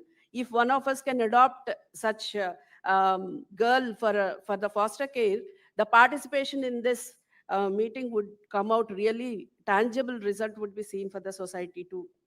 Sir, I wouldn't go into detail of what these homes are like, how many are there, and then where they are there. I'm skipping that data. So one thing we are proudly telling in the observation home that is run for Department of JJC, the psychological support and the counseling to the inmates, especially for those who are in conflict with the law, as well as special homes for boys also. We are supporting them with vocational training and life skill management. And I find my boys, as well as girls, achieving laurels. The silver medal was won by the girl from the home of Tirupati in the international level, that is the first Asian online chess championship. And one gold medal was won by the boys in Tirupati, and so also one bronze. But one thing which is much more greater than this is uh, the trainer himself is from JJC. The trainer himself has come out of one of the juvenile justice Tirupati home, and he started leading these others of his type, so that they really feel that they can do, they are not left behind. That is the part of the greater story, sir. And rehabilitation and the social reintegration of the adoption is not to be exaggerated. The normal as well as the special need children are being promoted, and 74 kids in this year have gone for inter-country adoption. But however, we are failing in the foster care. I should agree in front of this August meeting. Definitely, we need to move a little more towards the foster care. And if any law comes in this way, it would be helpful for me. And the helpline 1098 is much talked about. And right now we proposed another 16 district headquarters as well as 16 railway stations and 20 bus stands for this expansion of this child helpline. It's really doing good work. But the child marriages reported here are not that good number. Since inception, that is July 2023, only 2,467 calls have been received towards the child marriage. What we found is, though 8,000 and 9,000 calls are usually received, most of them are going in the blank call.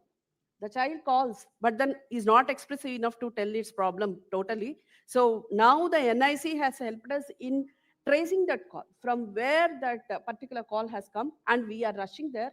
And the OSC team, the one-stop center team, usually tracks it and then sees if it is really a prank call or if it is a needy call, which was not expressive enough.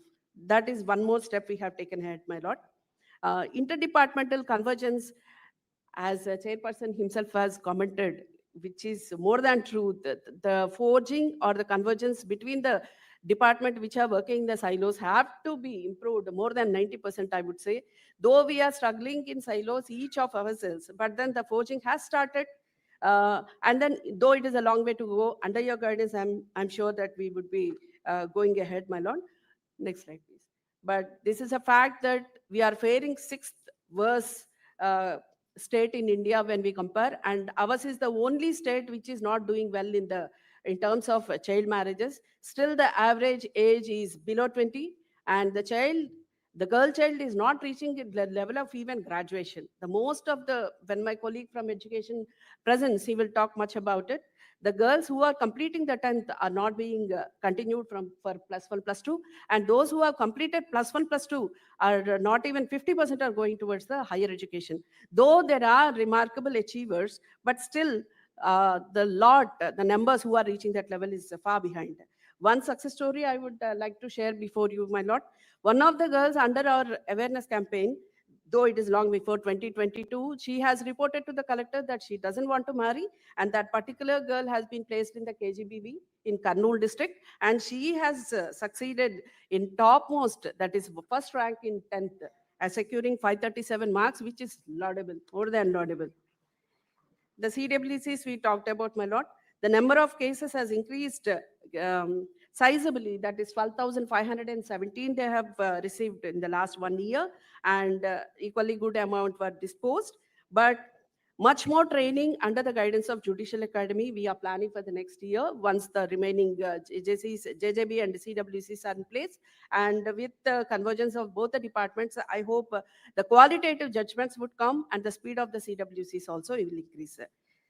Before I end up, my lord, I would like to talk about this Kishori Vikasa, which is the pet project of the state government of Andhra Pradesh. And in summer alone, we have completed 5,21,961 kids towards the themes. And all these 12 themes which were selected are thoughtfully selected, and legal knowledge is one among them. So definitely, I think they will be all prepared to face the actual world before they complete their education and go into the world. And this is not like touch base. This is a continuous, sustained program. Now we have reached 28,83,000 in the entire state. And I plead the gathering for one round of applause for my colleagues, including education, health, as well as police department, home department. We were able to achieve this. Though majority of out of this 20 almost are 20 lakhs are girls, and right from menstrual hygiene to legal knowledge, and all those we feel that is essential for that child. What are the financial solutions the banks offer at very, very nominal interest? Even that knowledge is being given so that the child feels empowered once she enters the world, that she is not helpless, and parents are not the only ones who need to help her or who need to support her. This kind of awareness is going on, my lord. And regarding the PM cares, this is a coincidental that one Pratipati Sunya Sumamani, she is the one who actually completed 23 years who received this PM cares. And this girl is pursuing her BSc nursing, and she is married and blessed with a child, and she is balancing all the three successfully. And she was so happy while interacting with Honorable Prime Minister. She only said one thing: even if my parents are alive, they wouldn't have taken care of me so well. And that is actual achievement, I feel. Uh, in spite of all this, the gaps and the weaknesses are still persisting in the system. As we said, weak convergence, and then the main POCSO cases or DV cases or whatsoever cases the woman or the child are facing, the local level, the grassroots level convergence between the various departments is lacking. And I should confess that the witnesses are being compromised. And that is why where we are seeing the POCSO success rate in getting the culprit awarded with some punishment or the other is lesser in number. But I'm happy when my colleague of Home Department presents, the severe punishments will actually bring back such a kind of confidence into the system that government is serious, entire system is institutionally serious about such culprits, and they need not be frightened to compromise at a lesser thing. I end up, my lord, with this, and I really hope that the hope consists and persists for the girl child to go ahead. And the last slide, please. Yeah. I would like to put forth one psychological factor, that whenever the father supports the girl child, that girl child will go ahead and then achieve a lot. And I owe both my mother and father for this. Thank you so much.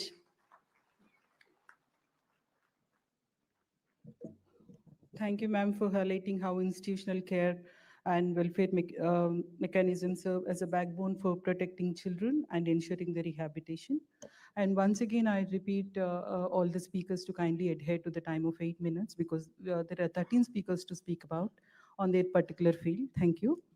Ladies and gentlemen, we now move forward to the next presentation. Sri M.M. Naik Garu, Social Welfare Department, to present.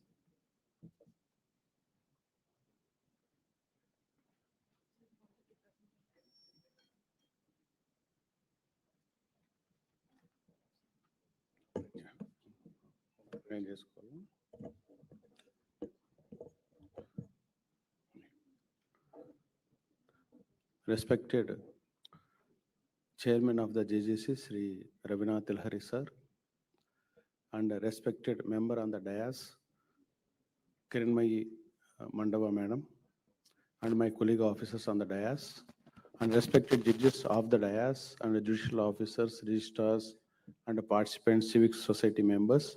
Very good afternoon to all.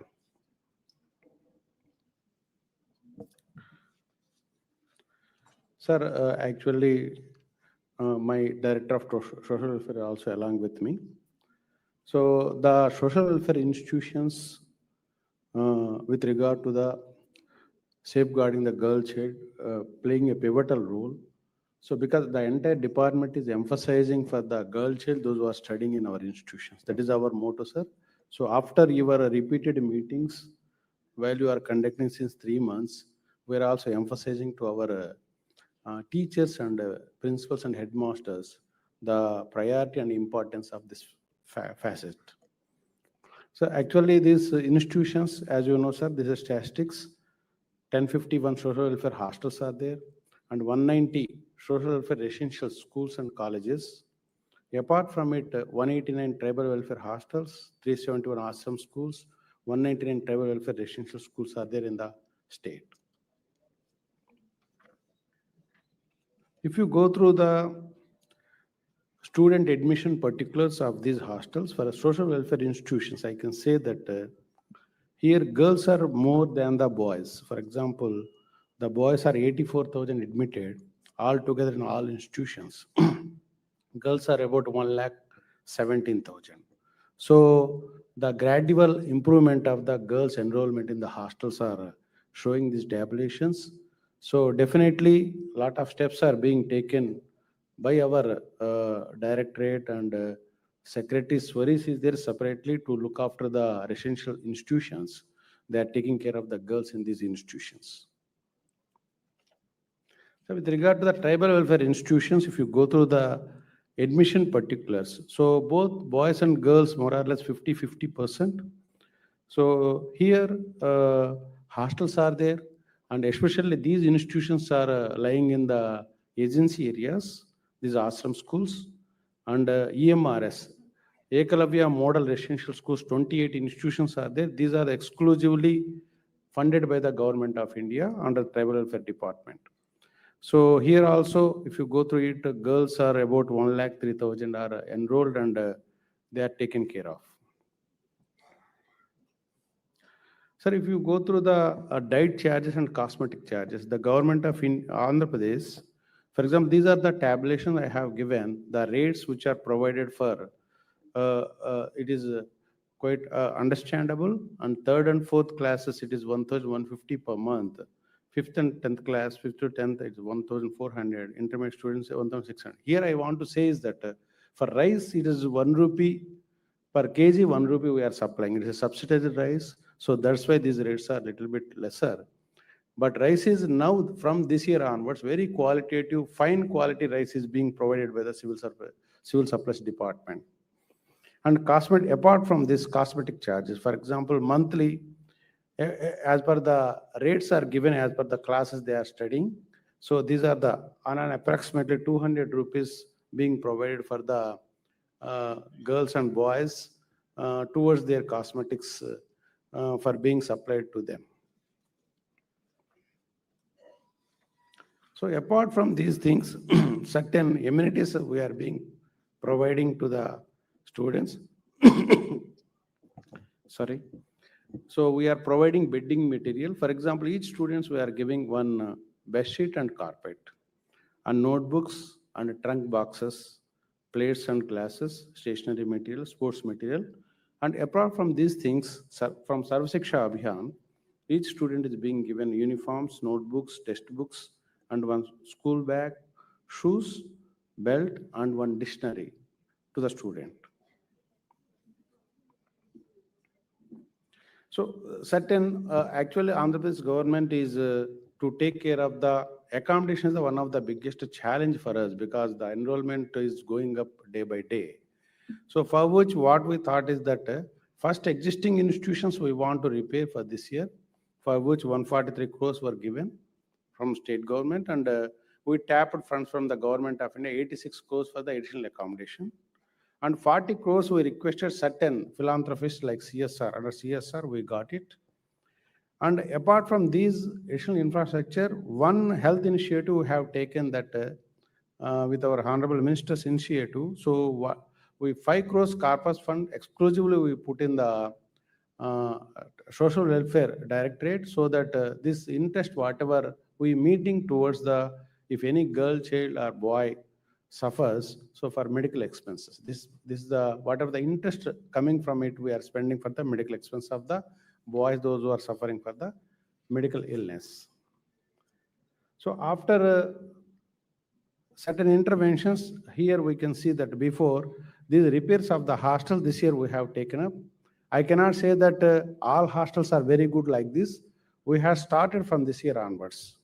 So the challenge is that this year we have taken most of the 880 hostels we have taken. Definitely in coming 2 to 3 years, definitely we are going to change all the hostels in a very good, livable, congenial conditions. So this is previous and afterwards. These are the pictures we are put forth here. So this is the hostels in Munipalli, Guntur district. So this is a hostel in Kanigiri in Prakasam district. So these are the compound walls in a very bad shape. Afterwards, sorry.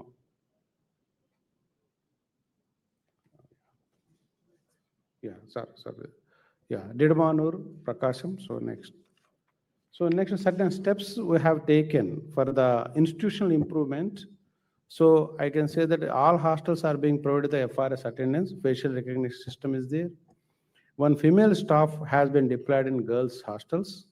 So as per the recent directions, and previously, Juvenile Justice Committee has told that all the male persons, those who are working in hostels, has to be deployed back, taken back to the respective male institutions only. So we have taken steps. Like that 160 male staff and 110 male cooks this year we have taken back wherever they are there to respect to male institutions. For this, we face a little bit problem, even though to oblige the orders of the Juvenile Justice Committee we taken up, because certain places, so staff crunches we have faced, but even though we thought that this is a very important phenomenal change we have to take up. And we are also telling restricted entry to the outsiders. So timetable measure, that is for every 5 students, one counselor we are putting, one teacher counselor, so that they regularly counsel every day 5 members. And we are ensuring that the girl students shall be traveled along with their parents also during the time of vacation.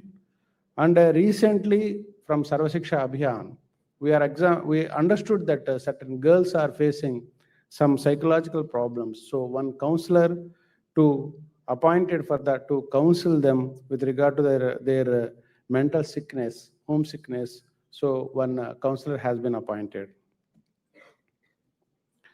Similarly, sanitary napkins have been provided from 10th to PG. And toilets, 1:10 is the ratio mandated for us. This year, 50 crores government, Swachh Andhra Corporation has given. Definitely, we are faced in a manner we are going to ensure to come up to this ratio. And the Mahila Police A&M services are being taken. And one portal is there, JNB Nivas. If any untoward incidents are there, every principal or headmaster is instructed to enter those incidents in this portal. And anemic girls are being regularly provided, and their regular consultation with the PSC doctors is being done.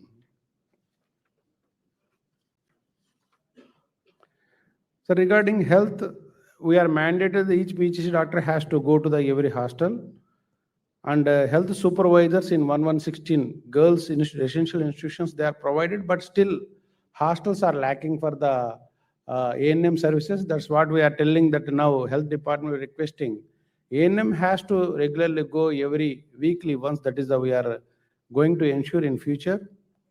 And one initiative we have taken that BMI regularly, what recently from this year onwards, we want to take the weight of all the boys and girls, those who are coming into the institution.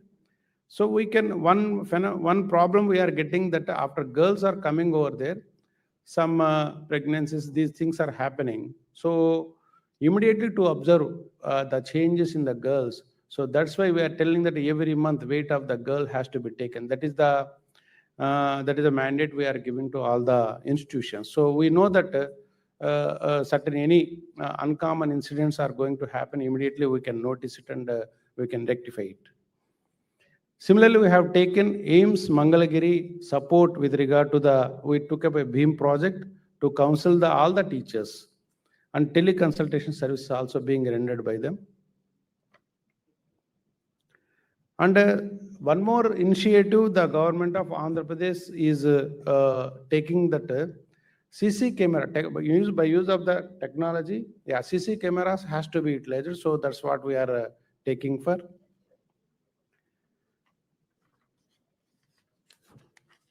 And these are the pre-metric and post-metric scholarships we are giving for example, from 2021 to 24-25. This is not for the scheduled SC and ST students, for girl students. For all girl students, entire thing, SC, ST, BC and other backward communities, and EWS also. For example, Social Welfare Department is a nodal department to give the scholarships. For example, post-metric scholarship for 23, 24, 24, 25 is lesser in numbers, crores. But because 24, 25 government is releasing, but 23, 24, one technical problem is there, because we want to re-verify how many borders are there. That's what we are doing. After doing that one, we will release that amount. This is the annual budget, because in terms of the budget, spending of the government is enormous towards I am here giving only SC, ST. If you see, lastly, fourth one, the diet charges 537 crores we are giving only for the SC, ST institutions. Salaries of the staff 1,474 crores. Other maintenance 297 crores. Repairs and construction 143. This much of amount government is spending only for the SC, STs. But BC minorities is a separate one. Finally, The way forward we are thinking in this August conference is that actually this year we are thinking that because the girls, lot of accommodation they are requesting for to have a spacious and congenial environment. We want to have the more additional accommodation for the girls. That we are insisting for the government. Government also given promise to give additional accommodation budget for the additional accommodation for the girls. And CCTV surveillance is very, very important to notice some untoward incidents. Because what happens in the hostels, so these auto boys, some other, there is no problem with the existing boys and girls in the, those who are living in the campus. The person, third person, whoever comes to the campus, he only creating problems. He has some affinity with the girls, and some pregnancy will happen to the girls. So to avoid such kind of incidents, what we are thinking, CCTV surveillance is a very, very important. That's why we are, this year we are going to put in all hostels. So centralized surveillance, we want to have it. So to check such kind of untoward incidents. In tribal areas, we are thinking that ANMs regularly has to visit every Thursday. Similarly, we are going to train all our staff. That is more important that what is the good touch, what is the bad touch, and regarding the post-coac, these are the important facets we have to train for them. These are the things we are thinking in this year to go for. Once again, I thank all the members and respected sir for giving this opportunity to present ourselves. Thank you very much. Thank you.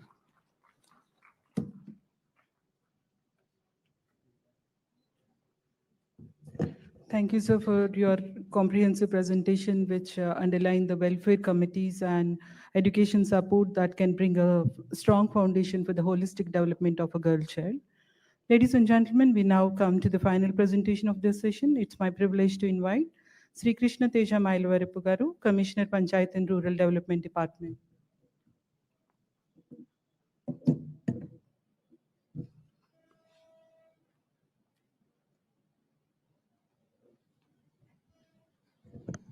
Honorable Chairman, Juvenile Justice Committee, Sri Justice Ravinath Tilhari sir, Honorable Member, Juvenile Justice Committee, Srimati Justice Kiranmai ma'am, respected Member Secretary, AP Legal Service Authority, Srimati BSV Himabindu ma'am, and to the dignitaries on the dais and off the dais, my dear friends, a very good afternoon to all. As my colleagues have already spoken about various rules, regulations, and schemes being implemented in the state of Andhra Pradesh, and these are the rules, schemes which are required for empowerment of girl child.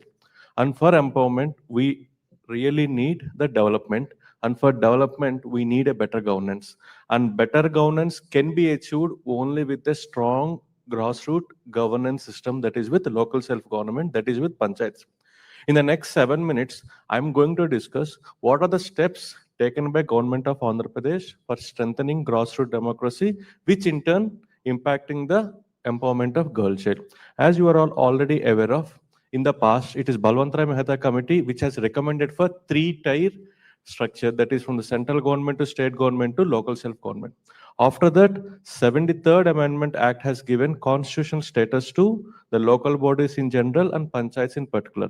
Yes, after the 73rd Constitutional Amendment Act, all the state governments are requested to provide funds, functions, and functionaries to the local self-government. And Andhra Pradesh is one of the pioneering state which has devolved all the 29 functions which are enshrined in the constitution to the panchayats. And yes, Andhra Pradesh is one of the pioneering state which has given good number of employers to work under local self-government. Today, almost 130,000 people works under local self-government, that is panchayats. And yes, Andhra Pradesh is one of the pioneering state which has provided good amount of funds to the panchayats. In fact, today, almost 3,000 crores are being directly provided to the panchayats by the state government, and almost 17,000 crores are being provided with various central and state government schemes. In a fact, almost 20,000 crores are directly or indirectly are available to the panchayats for supporting the people. And after empowering this, today, the panchayats are responsible for the girl child's health, girl child's education, girl child's empowerment, and what all are everything related to the gender equality. And this is the reason why the grassroots democracy, that is panchayats, play a major role in implementing each and every act enshrined in the Indian Constitution or brought by the state government or the central government. And along with this, in the last 1 year, in order to further support the girl child, we have come up with 9 new government orders and memos in different aspects, like whether it is related to child marriage or whether it is related to empowerment of girl, or whether it is related to equality, or whether it is related to malnourishment, etc. We have come up with 9 different memos clearly instructing 3 types, that is Jilla Parishad, Mandal Parishad and Gram Parishad, what are the roles to be taken by them for empowering the girl child. And after that, we have given instruction that 15% of the funds, that is the own source funds available with the Jilla Parishad and Mandal Parishad, can be used for the empowerment and welfare of girl child. And in fact, we have not stopped by just giving 9 memos, and we have not stopped by just giving 15% funds. Today, all the 1,30,000 functionaries who are working in Panchayati Raj department are being trained and sensitized on various laws related to the girl child and girl empowerment. And all the elected representatives of Andhra Pradesh Panchayati Raj system, that is Jilla representatives, Mandal representatives, and the Gram Panchayat representatives, are being continuously trained and sensitized on various laws related to the girl child. And our ultimate objective is, as we have discussed, if a girl child is facing problem, we should not wait for the district level authorities to react. We should not wait for the state level authorities to react. If a girl child is facing problem or going to face any problem, it is the panchayat which should act as a first responder, has to go to the girl child's home and try to protect the girl child and bring her out from the problem she is facing. And our ultimate objective is, we want to be the backbone of each and every department and each and every act which has come up for implementation and empowerment of girl child. Thank you for giving me this opportunity. Thank you.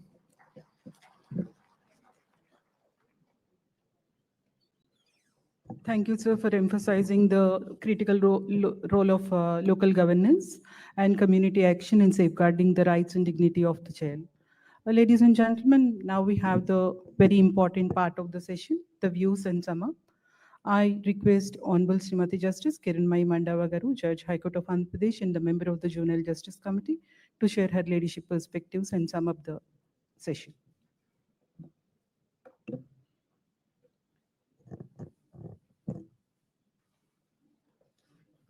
Thank you, Chair. It's both a privilege and a responsibility to co-chair this important session on Save the Girl Child. The deliberations today remind us of a truth that cannot be overstated. Saving the girl child is not merely a matter of rights. It's about the very existence and continuity of the human race. If the girl child is denied life, dignity, health, and opportunity, we endanger the future of generations to come.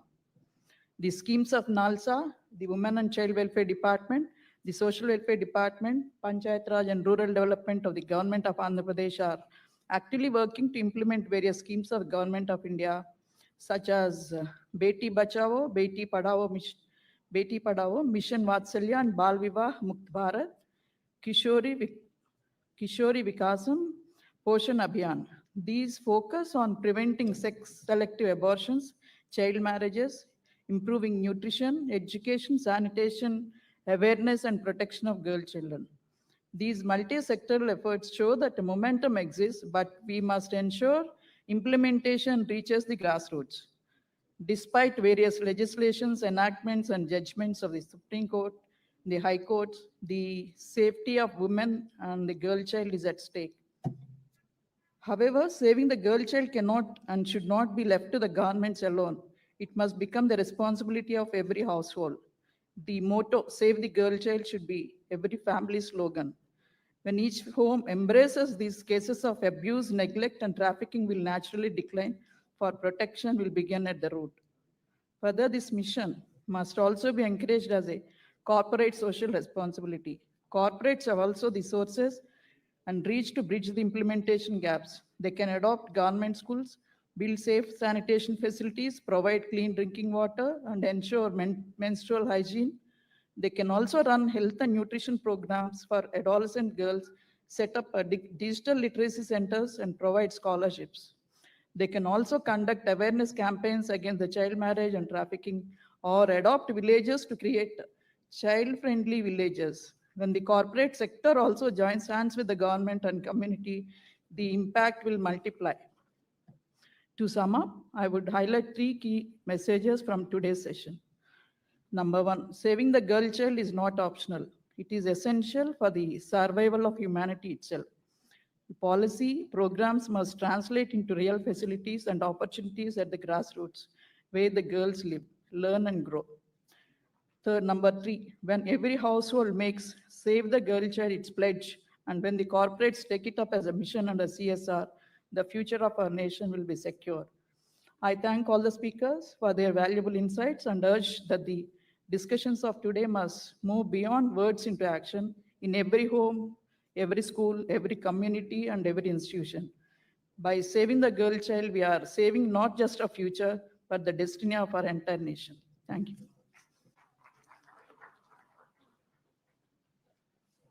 Thank you, Maladi, for your reflections on the constitutional safeguards in the entire session. May I now request Honorable the Chairperson and the member of the Juvenile Justice Committee to present mementos to the speakers present.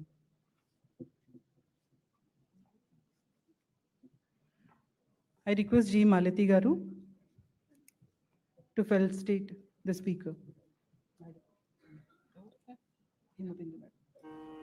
So, madam.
This officially concludes the session number 1. Thank you, one and all.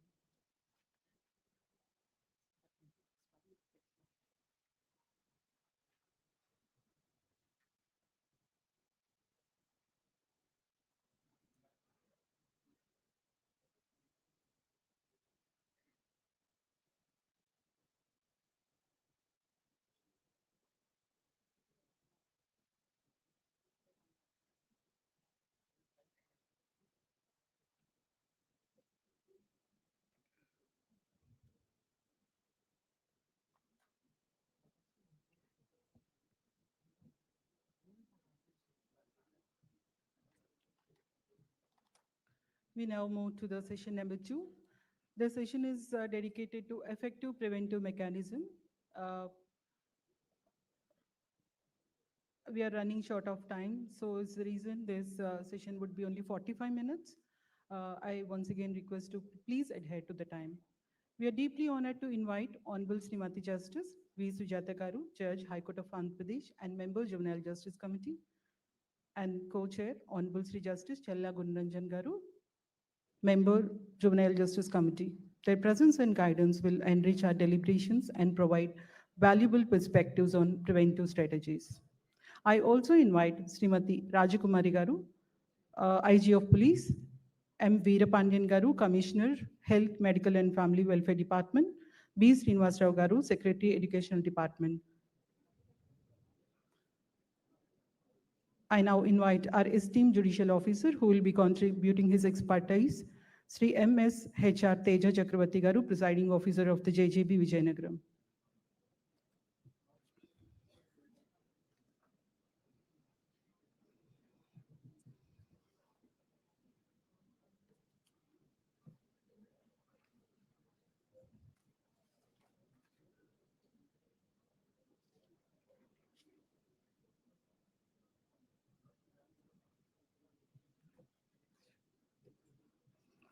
May I request Honorable Srimati Justice V. Sujata Garu to kindly deliver the address.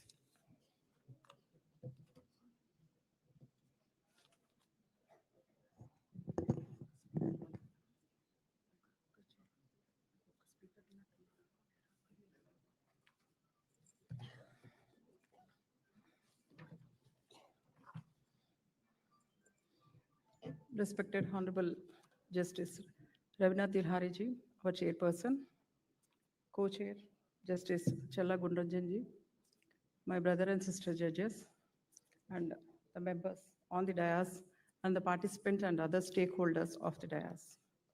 Before addressing on the effective preventive mechanisms relating to safeguarding girl child, I would like to say that protection of a girl child is fundamental responsibility of the society, and over the years, a strong legal framework has been developed to safeguard her rights and dignity.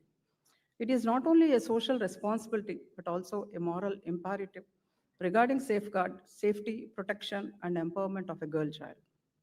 While we have made progress, the challenges still remain stakes such as gender-biased violence, child marriage, child trafficking due to lack of access to education and healthcare. Today, I would like to focus on both preventive and effective mechanisms that can safeguard the girl child in our communities and beyond. The preventive mechanism for the safeguard of girl child is rooted in the multifaceted approach that includes several aspects. It emphasizes empowering girls with awareness about their rights and self-defense skills while ensuring strict enforcement of laws against violence and abuse and creating safe environment. This holistic framework aims to protect every girl child, enabling her to grow in a secure and supportive environment. In order to bring the preventive mechanism into action, the judiciary plays a vital role. The preventive mechanisms for safeguarding the girl child are enforced in the existing laws such as POCSO Act 2012, Child Marriage Prohibition Act 2006, Juvenile Justice Act 2015, the Pre-Conception and Prenatal Diagnostic Techniques Act 1994, the Right of Children to Free and Compulsory Education Act 2009, the Immoral Trafficking Prevention Act 1956. These effective mechanisms focus on nurturing a safe and encouraging environment where girls can grow confidently and realize their full potential. This involves building supportive communities that recognize the value of every girl, fostering positive role models, and promoting education that inspires curiosity and self-belief. Encouraging peer support, mentorship, and life skills development helps girls build resilience and navigate challenges with strength. By creating spaces that uplift and motivate girls, we not only protect them from harm, but also empower them to become leaders and change makers in their commitments. The effective mechanisms includes establishing the girl-child protecting activities such as child protection committees involving teachers, health workers, parents, and local leaders, conducting school safety programs, implement gender-sensitive curriculums, ensure safe infrastructure, functional toilets for girls, and zero tolerance to harassment, collaboration with NGOs and civil society, counseling and mental health support, conduct regular workshops, campaigns to challenge harmful gender norms, use schools, religious institutions, and other platforms to promote awareness, train teachers to recognize and act on signs of abuse and neglect, monitoring and evaluation systems. From the earlier stages of life, girls encounter discrimination and threat in the womb, in classrooms, and within the confines of their homes. This vulnerability demands our unwavering vigilance. The law provides a shield. The POCSO Act, the Child Marriage Prohibition Act, and the Juvenile Justice Act stand as pillars of our commitment to justice. Yet legislation alone is insufficient. The legal process must be swift, child-friendly, and sensitive to the trauma these young lives endure when they face abuse. Fast-track courts and other special courts are essential to ensure justice is not delayed. For delayed justice often amounts to denied justice. Prevention is the cornerstone of safeguarding.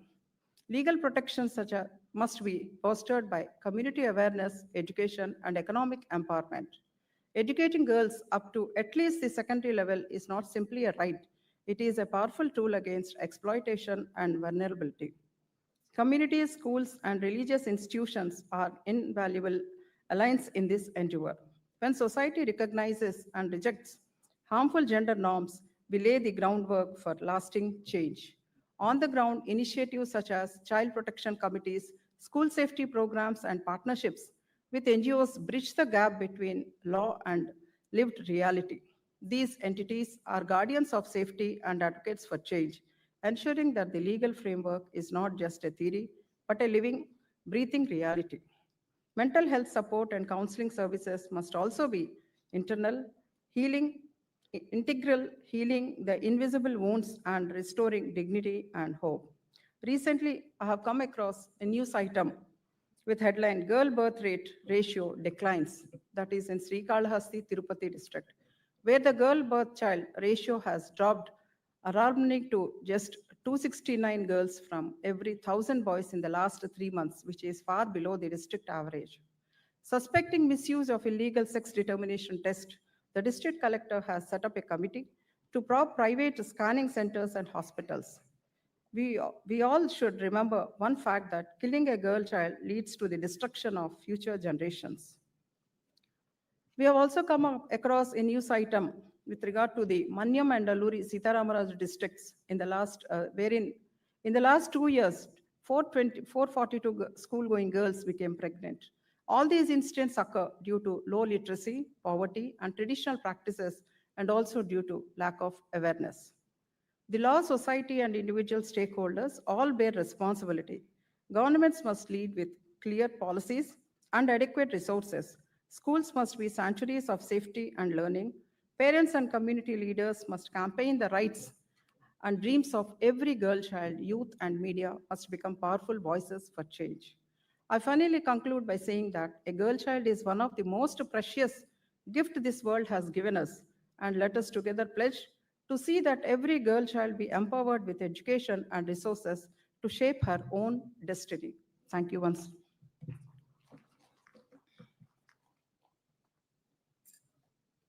Thank you, my ladyship, for the eloquent, efficient, and very kind address. Now, may I request B. Rajakumari Garu, Inspector General of Police, will be sharing the insights on initiatives and action plans to prevent violence against the girl child.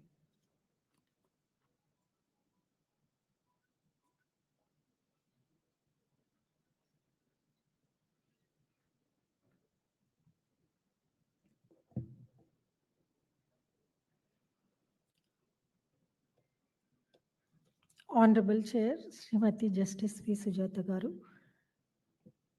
Co-Chaired Honorable Sri Justice Gulla Gunaranjan Garu, Members Juvenile Justice Committee, Honorable Judges of the Dais, other dignitaries on the dais, and all other esteemed participants, good afternoon to all. I am honored to be part of this state-level multi-stakeholder consultation and present before this August gathering.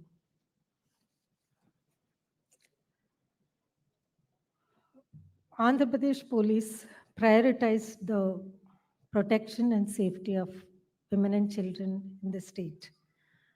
And Andhra AP Police is implementing stringent measures and technological initiatives to control crime against women and children. These stringent measures resulted in last 1 year reduction in crime by 2.36% in crime against women and children.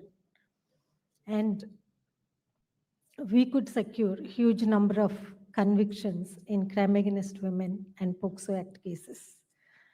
This consultation is pivotal in safeguarding the girl child as a law enforcing agency for the police. And we have adopted the child-friendly policing practices to safeguard the child, girl child. And all police stations have women and child-friendly help desks. And hence this multi-stakeholder consultation is crucial for AP Police. And the role and performance of police in various legislations, Juvenile Justice Act 2015. And the purpose of this act is to provide the care, protection, development, and rehabilitation of children in conflict with law, and also children in need of care and protection. We have designated all additional SP admin officers, and we have appointed them as nodal officers in all 26 districts for the women and child safety issues as nodal officers. And also we have appointed ASA rank officers as child welfare police officers as 1663 in all the police stations across the state. And we are ensuring, after the due deliberations during the previous meetings, we are ensuring their transfers also as juvenile police welfare officers when they transfer from station to station. And also, after the due deliberations during the previous JJC meetings by the Honorable High Court, we have ensured the deployment of night beats also to the girls' hostels and maintenance of visitors' registers, apart from installation of CC cameras watching the visitors to the girls' hostels. And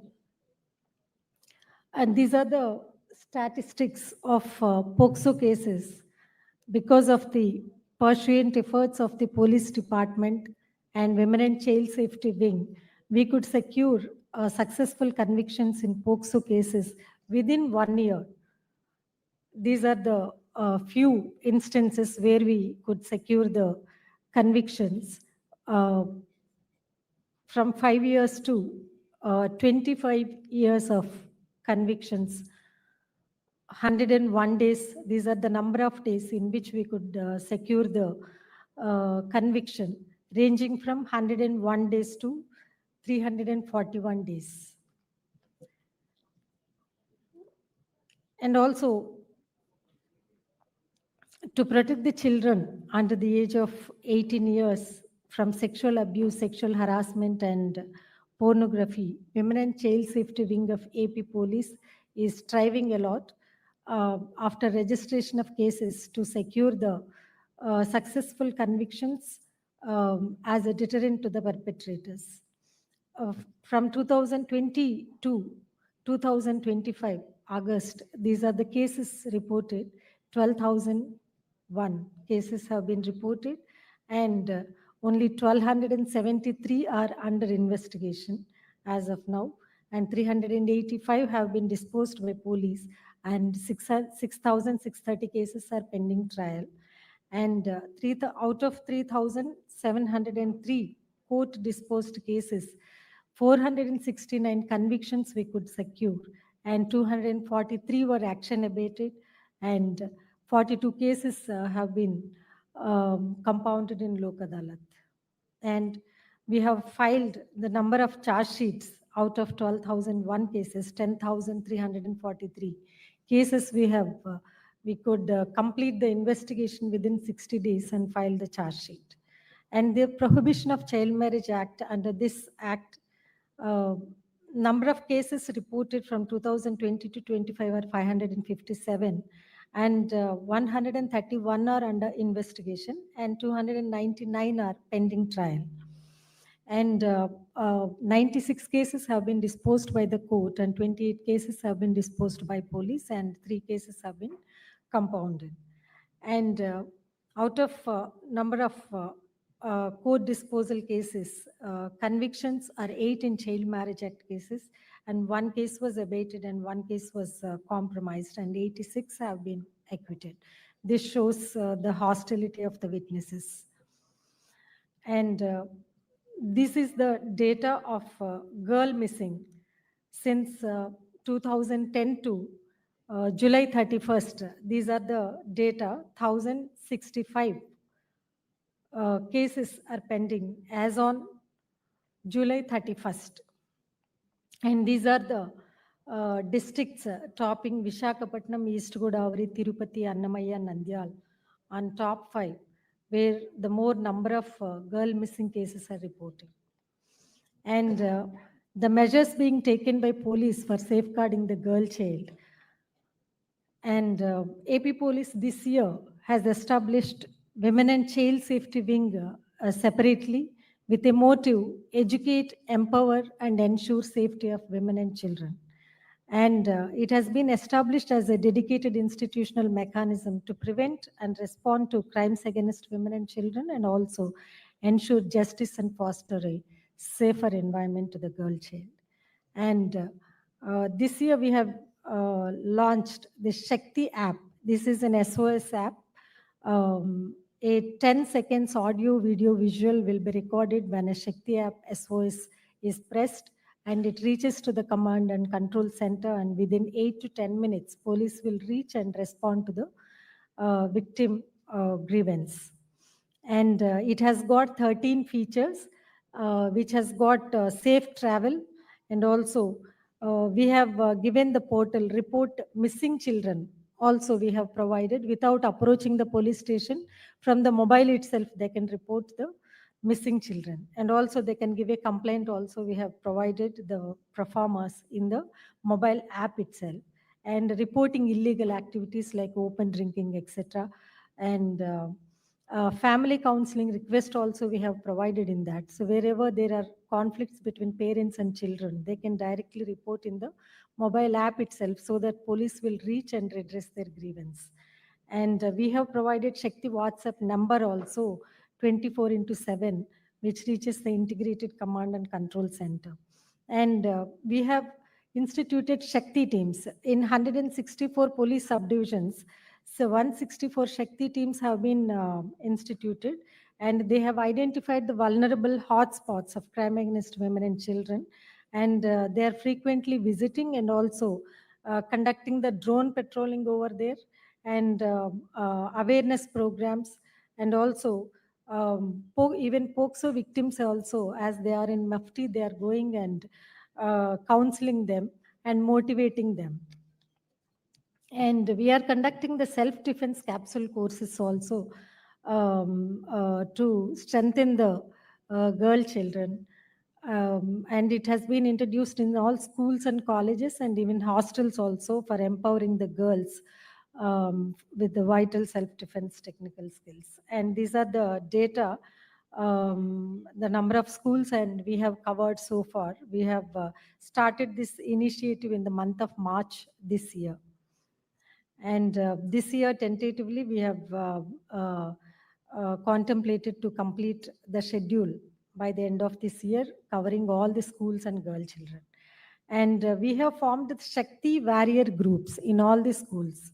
So elementary schools, because Shakti teams and police, they will go once in a while to visit the schools and colleges to create awareness. But among the girl children, some 4 to 5 smart girls have been selected as a Shakti warrior groups, and they are motivated, and they are in direct touch with one mentor through to the Shakti teams, so that they will be in direct contact, and they will know the from the peer group if they have any problems. Sometimes they may be facing the abuse at even houses also. So they will share with the peer group, and they will share with the Shakti teams, and so that police will redress. And we are concentrating on good touch and bad touch programs also. 24,265 programs we have conducted so far. And 11 lakh children have been covered under these self-defense techniques, and bad characters persons have been identified in schools and colleges, which is very thought-provoking. These are the bad characters, teachers and other faculty who have been involved in abusing the girl children, girl students, 175. So we have opened the sexual offender sheets against them, and also we have sent reports to the education department to see their dismissal from the service. And Shakti teams, they are flying the drones and to identify the open drinking hideouts, because if any women or children going alone, so that they should not fall prey to the perpetrators. So these are the number of drones flight so far, 6,141, and open drinking cases found 35,846 by Shakti teams, and also eve teasers 2,612 have been identified in the bus stands and auto stands and have been counseled. And AP Police has launched in the month of August Operation Trace. So to give the importance to the safeguarding the girl child, this is track, reconnect, assist, counsel, educate, and empower. So during this Operation Trace, as I told you, there was 1,065 girl missing cases were pending as on July ending. So during this operation, we have formed 26 all district level special teams and also subdivisional Shakti teams 164. And with the coordination of all shelter homes, NGOs, CWC, Women and Child Welfare Department, and all other stakeholder departments, we could trace 670 girls in one go. So right now only 395 girls are, as on September 1st, girls have to be traced. So 700 girls have been traced during this Operation Trace. And anti-human trafficking units we have established in all women police stations as an integral part. And integrated command control center is also there, which you are seeing is the mobile command and control center. And child-friendly police stations we have established. And we have posted all women sub-inspectors in 26 one-stop centers to coordinate and counsel the POCSO victims. And this is the impact of police measures which have been taken in safeguarding the girl child. So these are the efforts of Operation Trace. So total girls are traced to 670. So this is the overall progress. 63% is the overall progress. And now, right now, as on today, only 320 girls are to be traced. So we have been continuing the Operation Trace of tracing the missing girl and reuniting with their families. And there are many success stories of Operation Trace. After 10 years in Eluru, from one shelter home, we could reunite 10 children to their families living in the Khammam who were missed when they went to Chennai for the construction work. So this type of successful stories are there, and these are the convictions we could secure because of the police efforts. 201, so 74.5% is the conclusive evidence of DNA analysis by FSL. And this is the outcome of Operation Trace. Through we have used the technological initiatives, CDR analysis and CCTV footages and social media IDs, etc. And these are the media coverage clippings. And coming to the gaps and challenges in safeguarding the girl child. So the reporting of missing girls is daily to 8 to 12 is the minimum across the state.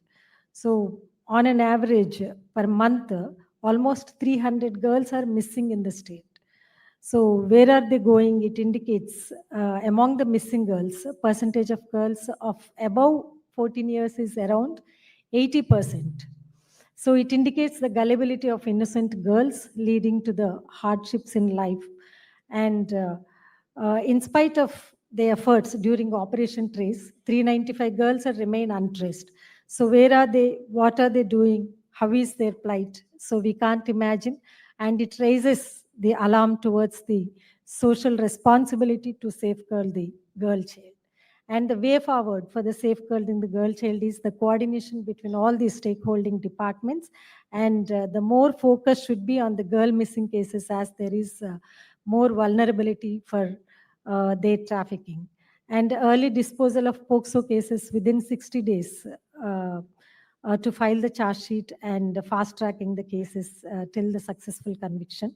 And taking up the more special drives like Operation Trace, and also increase the awareness programs to overcome parental sight, and increase awareness on good touch and bad touch, and awareness programs and training classes to the investigating officers also we are taking up, and immediate registration of FIRs and child-friendly policing environment in the police stations.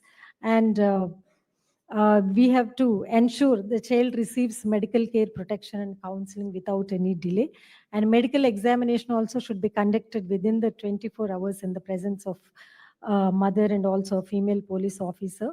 And finally, I want to conclude that AP Police is committed to safeguard the girl child in coordination with all the stakeholding departments. And it's not the only action, but attitudinal change, which brings the transformation in the society. So let's all strive together today for safeguarding the girl child for tomorrow's empowered women contributing to the nation building. Thank you all.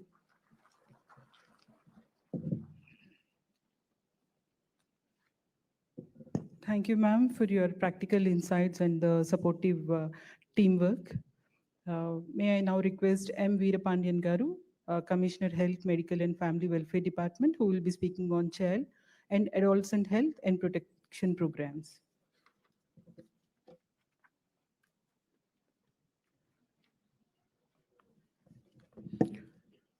Good afternoon to honorable judges on the dais and off the dais, my colleagues and participants. Very good afternoon to all of you.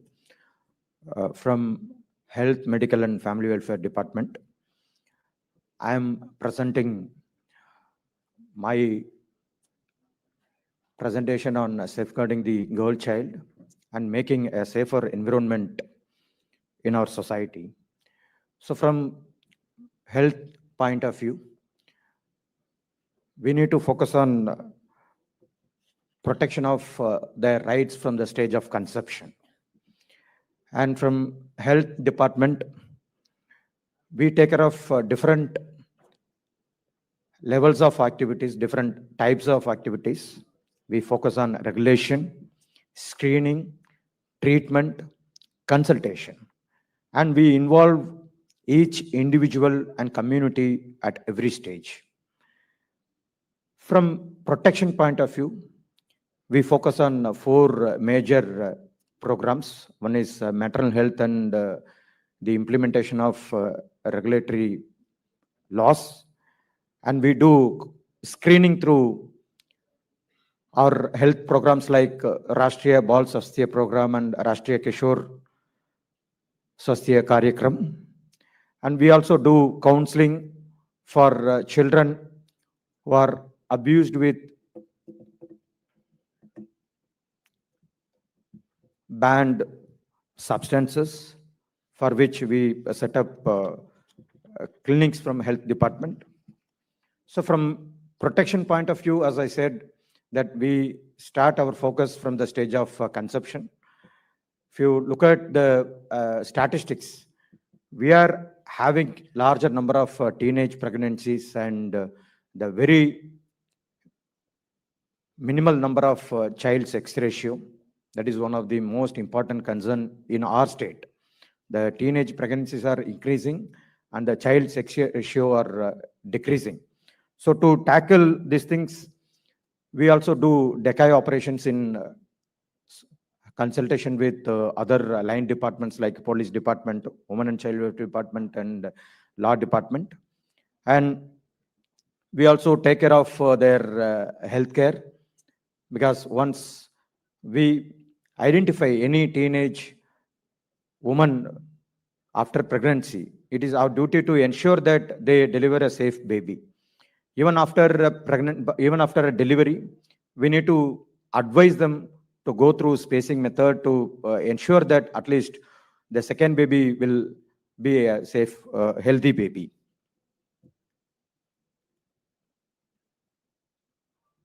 So due to paucity of time, just I'm skipping a few slides. I don't want to share all the factual information which has been covered by our line department colleagues. So this screening is very, very important because from health department, we take up this screening from the young age itself through our Rashtriya Bal Swasthya Karyakram. It starts from Anganwadi centers and schools where we identify children with different health issues, and especially if they are mentally not sound, or if they have been abused by any of the persons within the family or outside the family. So we take care of this screening through this program, for which we have already identified all the officers who have been involved in this program across all the districts in the state, and for which we have specially trained some of the psychologists by our national institutions. They are also being used for supporting these officers to take care of these kind of issues. Then we focus on adolescent.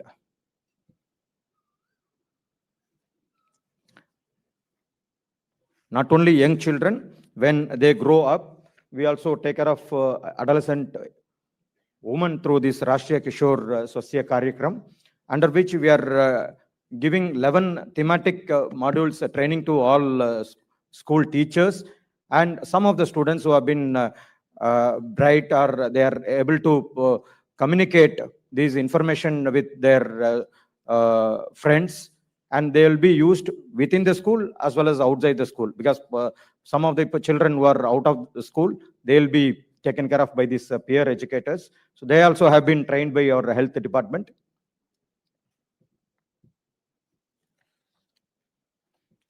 So as I mentioned earlier, these children will be trained on 11 thematic modules, and these 11 thematic modules covers psychological, social, and other mental related issues.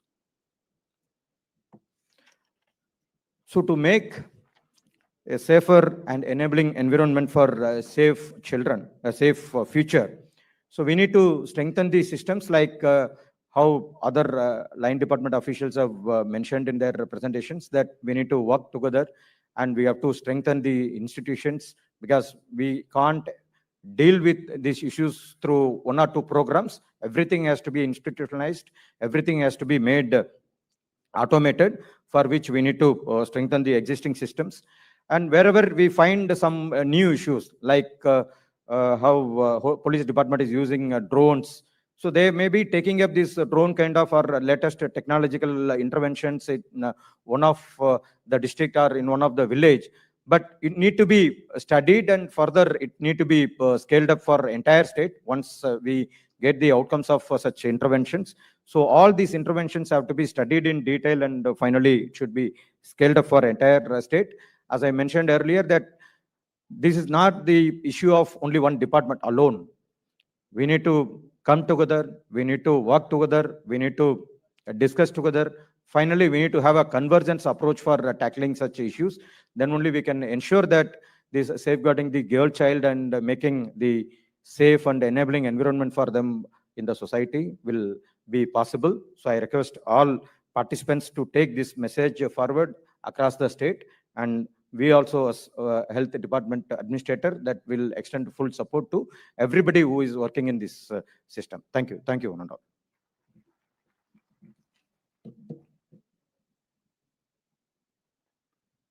Thank you, sir, for highlighting the crucial role of health, welfare, and specialized services in safeguarding the physical, mental, and emotional well-being of the child.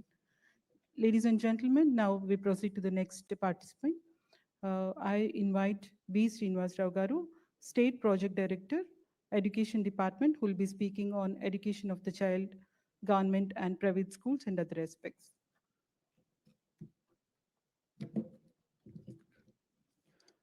Respected Honorable Chair Srimati Justice V. Sujata Ma'am, and Co-Chair Sri Justice Gunranjan Sir, and Co-Panelist Rajkumari Ma'am, Veerapandian Sir, and Teja Chakravarti Sir, and on the dais, distinguished guests and other participants. It is my privilege and duty to be part of this large consultative committee on girl-child issues. I'm representing school education department. I would like to touch upon few interventions that are breaking the barriers to ensure girls' education. Yeah.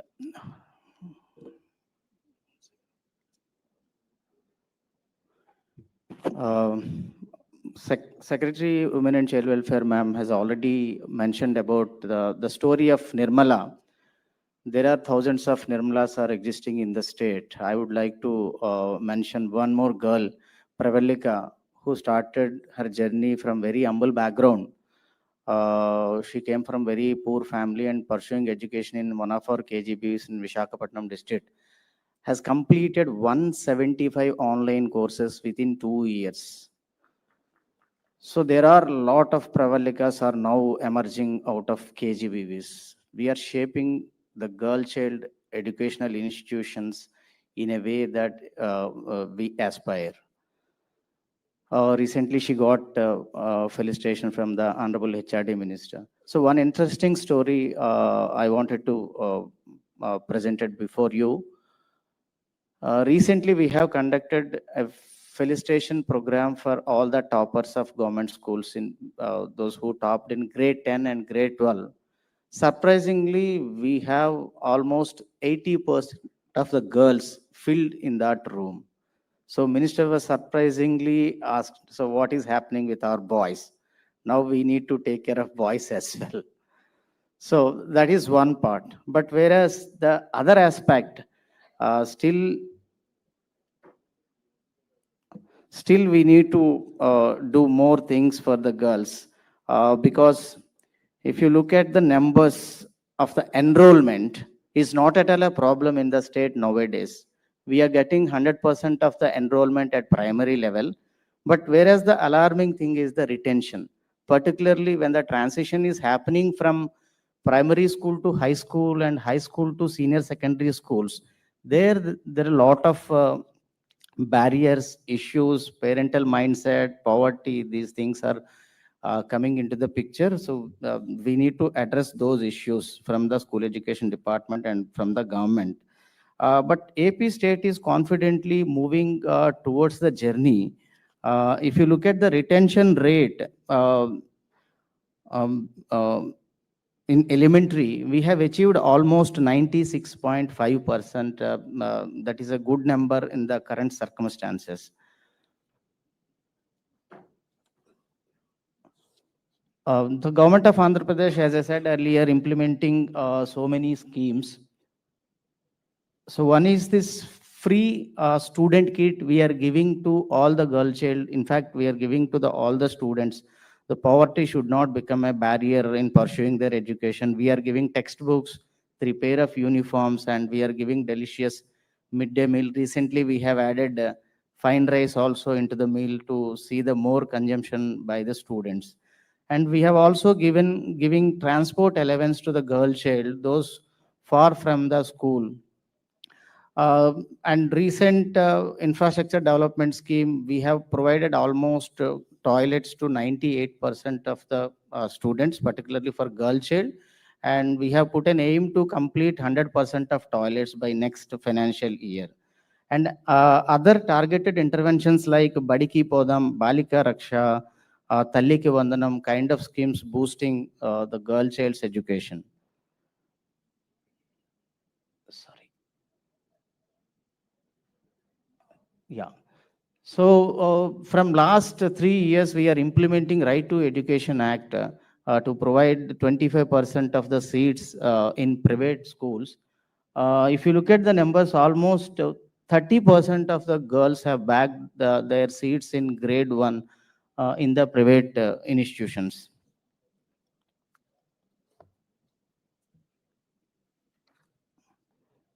Sorry, slides are zigzagging.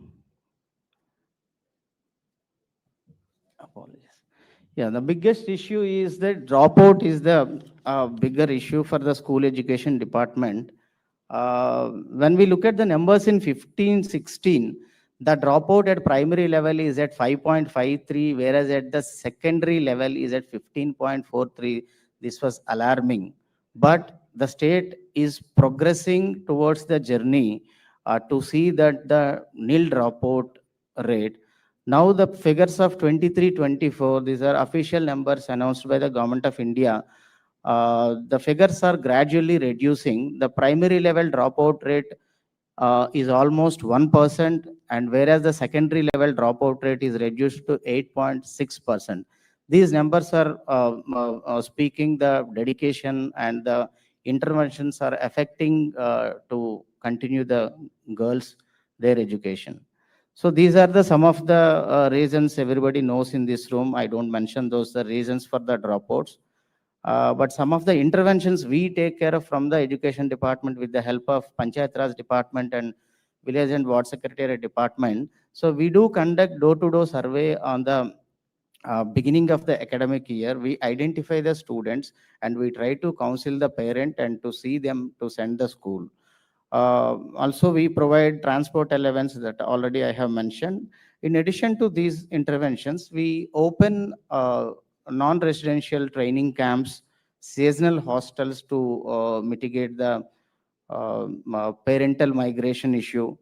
Also, recently, Government of Andhra Pradesh have introduced a scheme called Talliki Vandanam, where the mother could get benefit, financial assistance, even she had the multiple child, so they would get 15,000 rupees. So that would really boosting their confidence to send their kids to the schools. This scheme is not only limited to the government schools, it was extended to the even private institutions.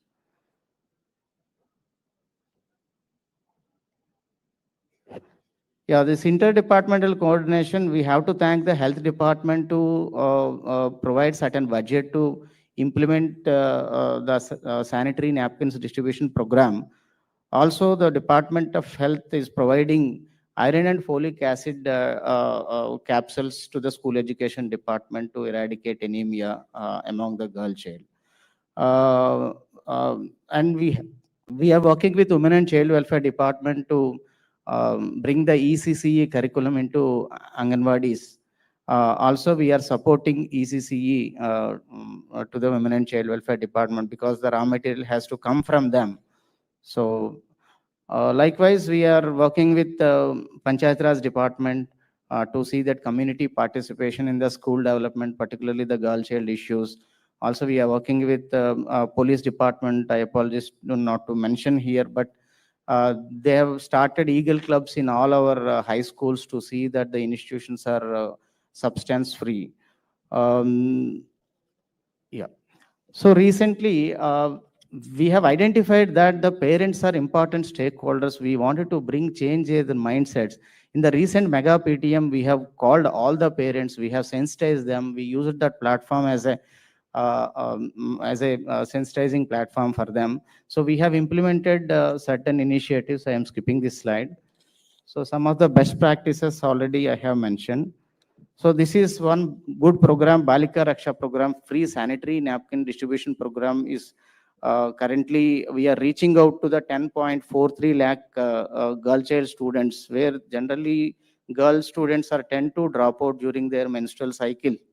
So we have targeted that group, and from grade 7th to 12th, we are giving 5 large size napkin and 5 regular size napkin to see them, to see their comfort.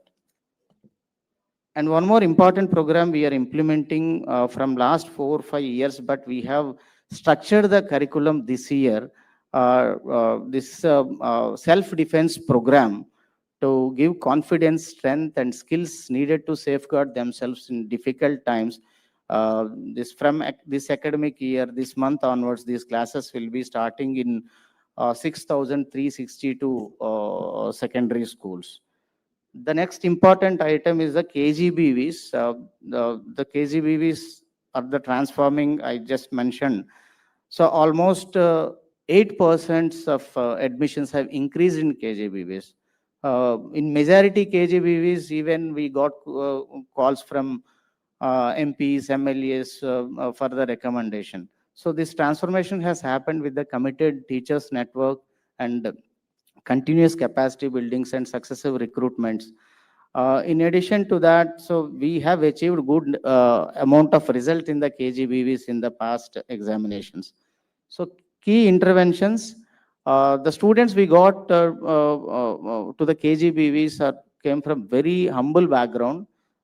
We generally don't take any test. We admit the students from the single parent, orphans, people from destitute background. So we are now implementing PAL laboratories to see those children to cope up with the curriculum demands. So we are implementing personalized and adaptive learning for grade 6 students in all KGBVs that really coping them with the other students. And recently we have installed CCTV surveillance. We have removed the old equipment and we have put the new CCTVs in all KGBVs.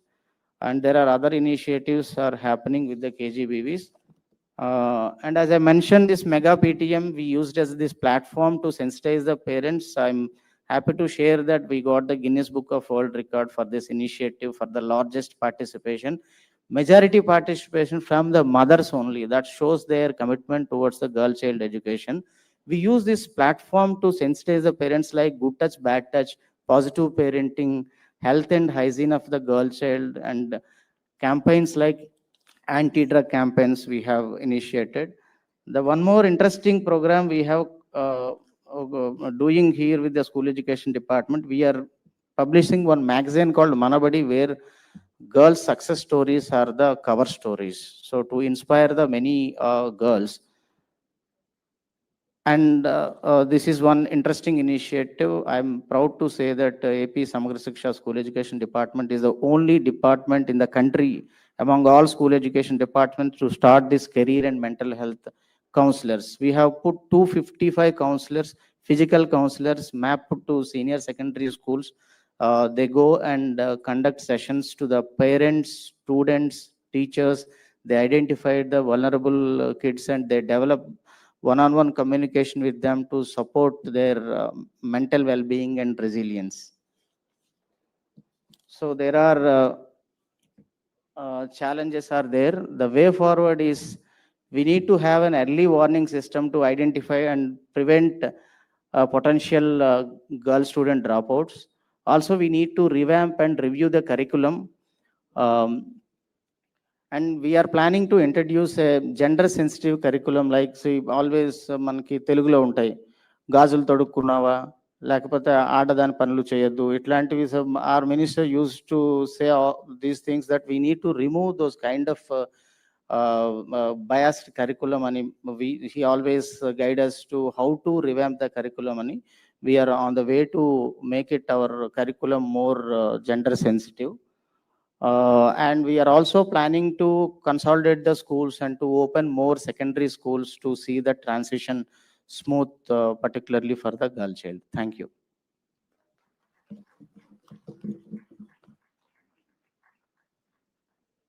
Thank you, sir, for emphasizing on the interdepartmental collaboration for preventing vulnerabilities at the earlier stage. It's my privilege now to invite Teja Chakravarti Garu, Presiding Officer of Juvenile Justice Board, Vijayawada, who will be speaking on fair and just treatment of the girl child in JJ system, time-bound justice and rehabilitation.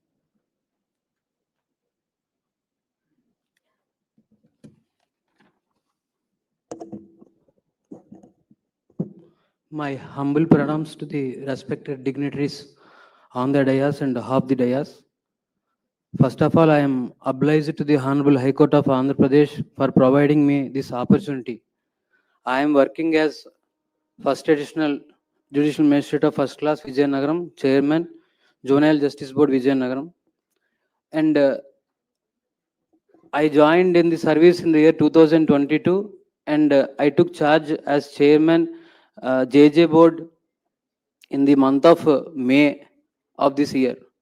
So I worked for 4 months in this Juvenile Justice Board and in that experience, I want to share the aspects of fair and just treatment, time-bound justice and rehabilitation. To take the principles of fair and just treatment, the word fairness is word that was more explained by Rawls' theory of justice. But to limit the concept of fair and just treatment within the scope of Juvenile Justice Act, I took the principles from Section 3 of the Juvenile Justice Act. Presumption of innocence. This is the first main principle. Second one is the dignity and equal rights for all children. The best interest of the child is the primary consideration. These principles are very much essential because unlike the regular courts, the functioning of Juvenile Justice Board is totally different and it has to stick on the principles laid down under Section 3 of Juvenile Justice Act. Throughout the judicial process, these principles has to be followed by the presiding officer. The right to participation is must.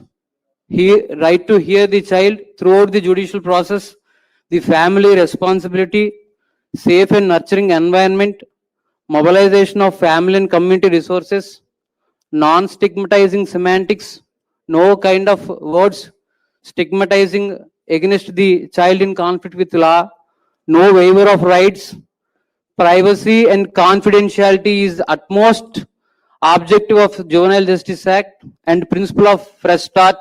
Even though the child in conflict with law is found that he did so and so offense, still the principle of erasure has to be applied. Institutionalization is the last resort in this process. Repatriation and restoration of the child, and principle of diversion. Diversion means wherever and whenever possible, judicial proceedings should be avoided while dealing in the Juvenile Justice Board. The next thing is time-bound justice. With regard to time-bound justice, expeditious disposal of cases, inquiries should be completed within 4 months and it can be extended to 2 months. And in case of petty offences, the inquiry shall be concluded.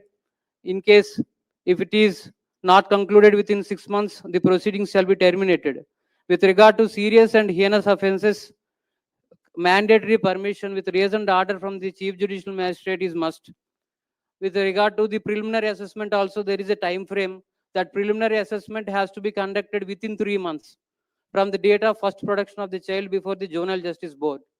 But the problem we are facing with regard to the preliminary assessment is there is no uniform methodology to verify the triple test that was present in the act. That is the mental and physical capacity to commit the offense, understanding the consequences and the circumstances under which the offense was committed. The total burden was kept upon the experts with psychology. We are not completely following or follow up with the preliminary assessment in the Juvenile Justice Board because of the lack of proper methodology. Child in conflict with law has to be produced within 24 hours and social investigation report is to be submitted within 2 weeks, but we are also facing this problem. Social investigation report is not submitted by the concerned probation officers within 2 weeks from the date of first production of the child. There is lack of infrastructure or lack of staff. That is the submission from the side of the probation officers, and the probation officer in Vijayawada submitted that he is in charge for 2 to 3 districts, and so he could not submit the social investigation reports within the 2 weeks. So this is the one of the problem for the next step, that is rehabilitation and social integration. Counseling, education, vocational training, therapeutic interventions, they are all discussed under this act.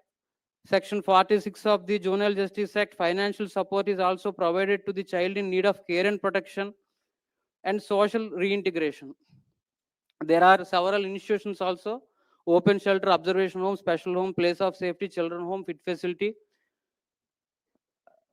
Then I want to share two important incidents that were recently occurred in the Vijayanagar. One is one girl child at the age of 16 years from a nearby town of Vijayanagar is in love with 18 years boy. Already a POCSO case was instituted against the boy and the same and the inquiring proceedings were pending before the Juvenile Justice Board. In that case, the prime witness is the mother of the girl child. Now both the girl and boy got a legal advice that her mother has to turn hostile so that the CCL can be come out of the clutches of the law. Then the girl requested her mother for marriage with that boy, and also another request is to turn hostile in the POXO case. But in the best interest of the child, the mother denied both her requests. Mother did not accept the marriage. Mother did not accept to turn hostile in the case of POXO case. The same was conveyed to the boy by the girl. Then the boy planned to kill the mother of the girl and asked the girl to support her. Then this girl brought her mother under the pretext of urinals to a lonely place in the early morning hours, and both the boy and girl killed the mother of the girl. After the death of the mother, again thinking that she would have some life, they barbarously killed her, thrown into the well, cut down the palm branches, placed them in the well, and after that she was brought before the Juvenile Justice Board, and she started crying before me that her mother was dead. Now to whom I have to hand over this girl child? Who is the custodian of the girl? Who is looking after the best interests of the child? That child killed her own mother. Now the father and the brother of the girl are not interested to take her back to her home. This person is now, the boy is involved in the POXO case and now in the murder case.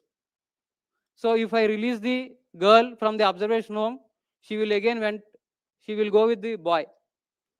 It is against the principles of Section 12 of the Juvenile Justice Act. So I kept the girl in the observation home for the 2 months. But I could not know what is happening in the observation home, what is the follow-up there, whether the rehabilitation and repatriation procedures for social integration was properly being followed in the observation home or not. There is no coordination between the Juvenile Justice Board and the probation officers effectively. So in this case, I think that on the record, the girl is shown as CCL, child in conflict with law, but she is a victim. Because of ignorance, because of that hastiness, she did that crime along with that boy, and she is now being repented in the observation home. Similarly, within 15 days or 20 days after this incident, one boy, in that case, girl killed her mother. Now, in this case, boy killed his father, who is looking after his education and everything. Because of mother having illicit relations with some person, at the instigation of the mother and this third person, this boy killed the father. This boy is studying intermediate. All these 3 persons are boy is in the observation home. The mother and the other person are in the jail. And the sister is in the home. Now this person is child in conflict with law and the girl is child in need of care and protection. How to do rehabilitation? How to reintegrate them into the society? There is no proper procedure before the Juvenile Justice Board to follow such kind of things. We are only conducting the inquiry and passing orders under Section 17 or 18 of the Juvenile Justice Act, but the actual objective of the act is to rehabilitate and social integrate. That is not being happened in practical way. Further, there is no individual child care plan. Individual child care plan during the inquiry and after passing the orders under Section 17 and 18 are also lacking.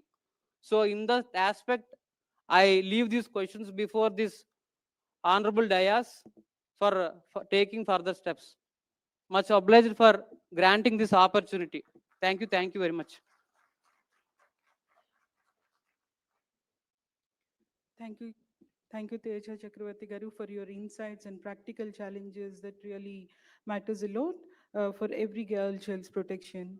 And I request Honorable Sri Justice Challa Gunranjan Garu, Judge, High Court of Andhra Pradesh and member Juvenile Justice Committee, to share his views.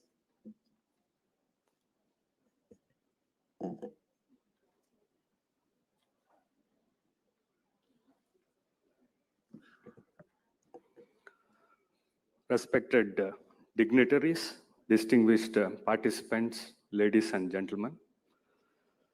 Honorable Justice V. Sujata and speakers of the session have elaborately touched upon various finer aspects of theme of this session by giving deep insights, by sharing their perspectives. The interactive session with the stakeholders has been very meaningful, thought-provoking. The experiences and views expressed by participants not only emphasize legal, policy, administrative framework, explained exhaustively with reference to the data, in place to mitigate and achieve the objectives underlining, but also their practical experiences through various challenges in achieving the goal. Their participation is well appreciated. At the conclusion of this session's deliberations, it is my privilege to place on record a few reflections of the themes discussed. Each of these issues is integral to safeguarding the dignity and future of girl child, and I shall briefly touch upon. Protecting and empowering the girl child. Protection must go hand in hand with empowerment. The law alone cannot achieve this unless society itself recognizes the girl child as an equal stakeholder in the progress. Empowerment comes through access to equality, education, skill development, healthcare, and opportunities to participate in decision making. It is not mere protection, but the assurance of equality and freedom from discrimination that will secure her future.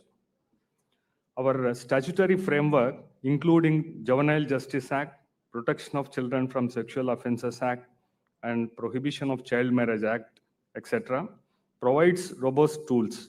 Yet gaps in enforcement, lack of awareness, and delays in reporting weaken their impact. Child protection units, child welfare committees, and district child protection societies must be adequately resourced, sensitized, and made accountable. Timely interventions are vital in cases of abuse, trafficking, or neglect. The role of police is not confined to post-offense investigation. Preventive policing requires regular interaction with schools, communities, and parents. Dedicated women's help desks, child-friendly police stations, and use of technology for tracking missing children are crucial. Above all, police personnel must undergo gender sensitization to handle cases with empathy and urgency, keeping the child's welfare at the center. An enabling environment is one where a girl can grow without fear, prejudice, or stigma. This involves not only safe physical spaces, schools, transport, and public areas, but also nurturing mental spaces free of stereotypes. Community leaders, educational institutions, and media must work together to dismantle regressive mindsets. Schemes such as Beti Bachao, Beti Padhao must be implemented not as slogans, but as sustained community movements. The judiciary has taken significant steps through fast-track special courts under POCSO Act and sensitized procedures for recording evidence of minors. Still, pendency and delays remain a concern.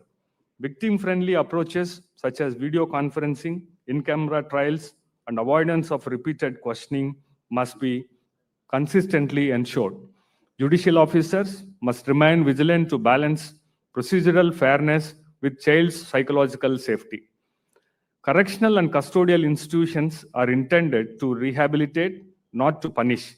Unfortunately, reports often highlight overcrowding, lack of trained staff, inadequate facilities. Proper monitoring, periodic inspections, and adherence to juvenile justice model rules are essential. Rehabilitation should include counseling, vocational training, and reintegration measures so that vulnerable children do not fall into cycles of exploitation or delinquency. In summation, safeguarding girl child is not a matter for isolated institutions, but a shared constitutional duty. Laws, policies, and mechanisms are only as effective as the sensitivity with which we implement them.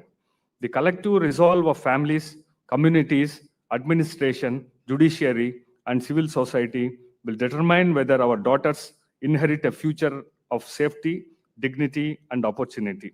Let us ensure that girl child is not merely protected, but is empowered to walk with equal confidence, free from fear and full of hope. Thank you.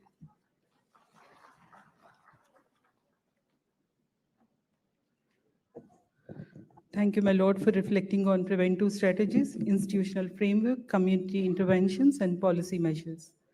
May I now request honorable judges to present mementos to the speakers. I request Honorable Srimati Justice V. Sujata Garu to present memento to B. Rajkumari Garu. I request Secretary Legal Service Committee to felicitate Rajkumari Garu.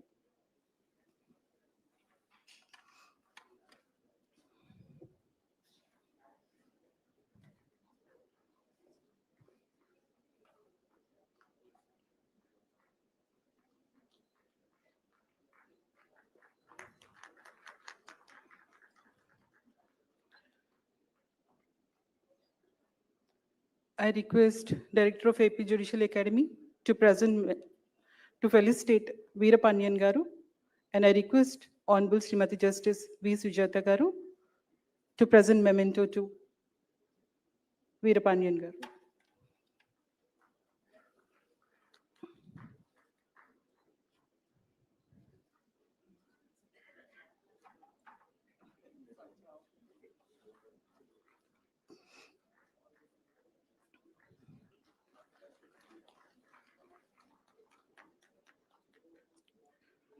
I request Registered Judicial Kamlakar Garu to present felicitate B. Srinivas Garu, and I request Honorable Sri Justice Challa Gundanjan Garu to present a memento to B. Srinivas Garu, State Project Director.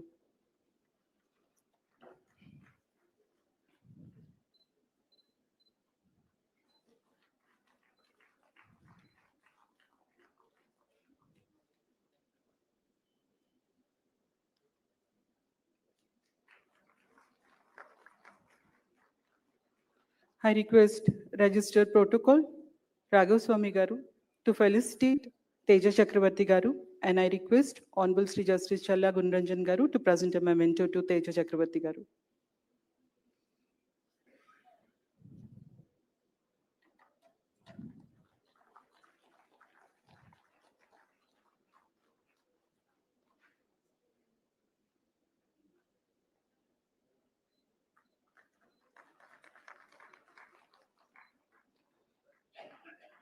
Thank you, my lords. Thank you, one and all. This officially concludes the session number 2. And as instructed by Her Ladyship, the views and other queries interaction would be taken up after the third session. Thank you.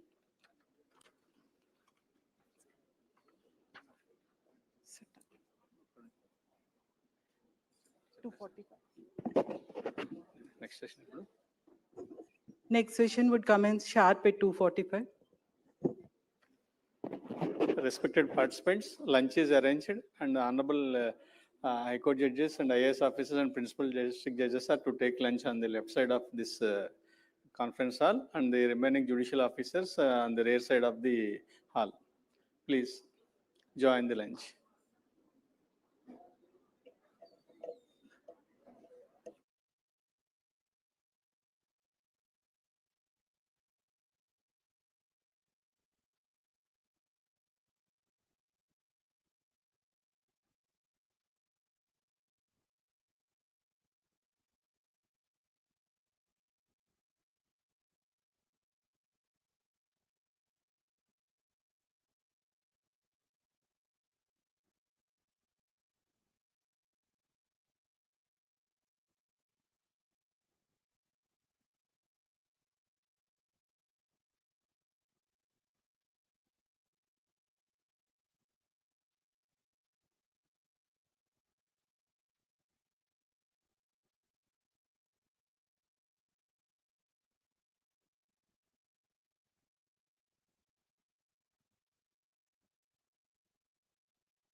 మహిళా శిశు శాఖ district child protection వారు PM care for children's కేంద్ర ప్రభుత్వం నుంచి 10 లక్షలు, ఆంధ్రప్రదేశ్ ప్రభుత్వం నుంచి 10 లక్షలు సహకారం చేశారు. ప్రస్తుతం నా చదువులు కొనసాగిస్తున్నాను.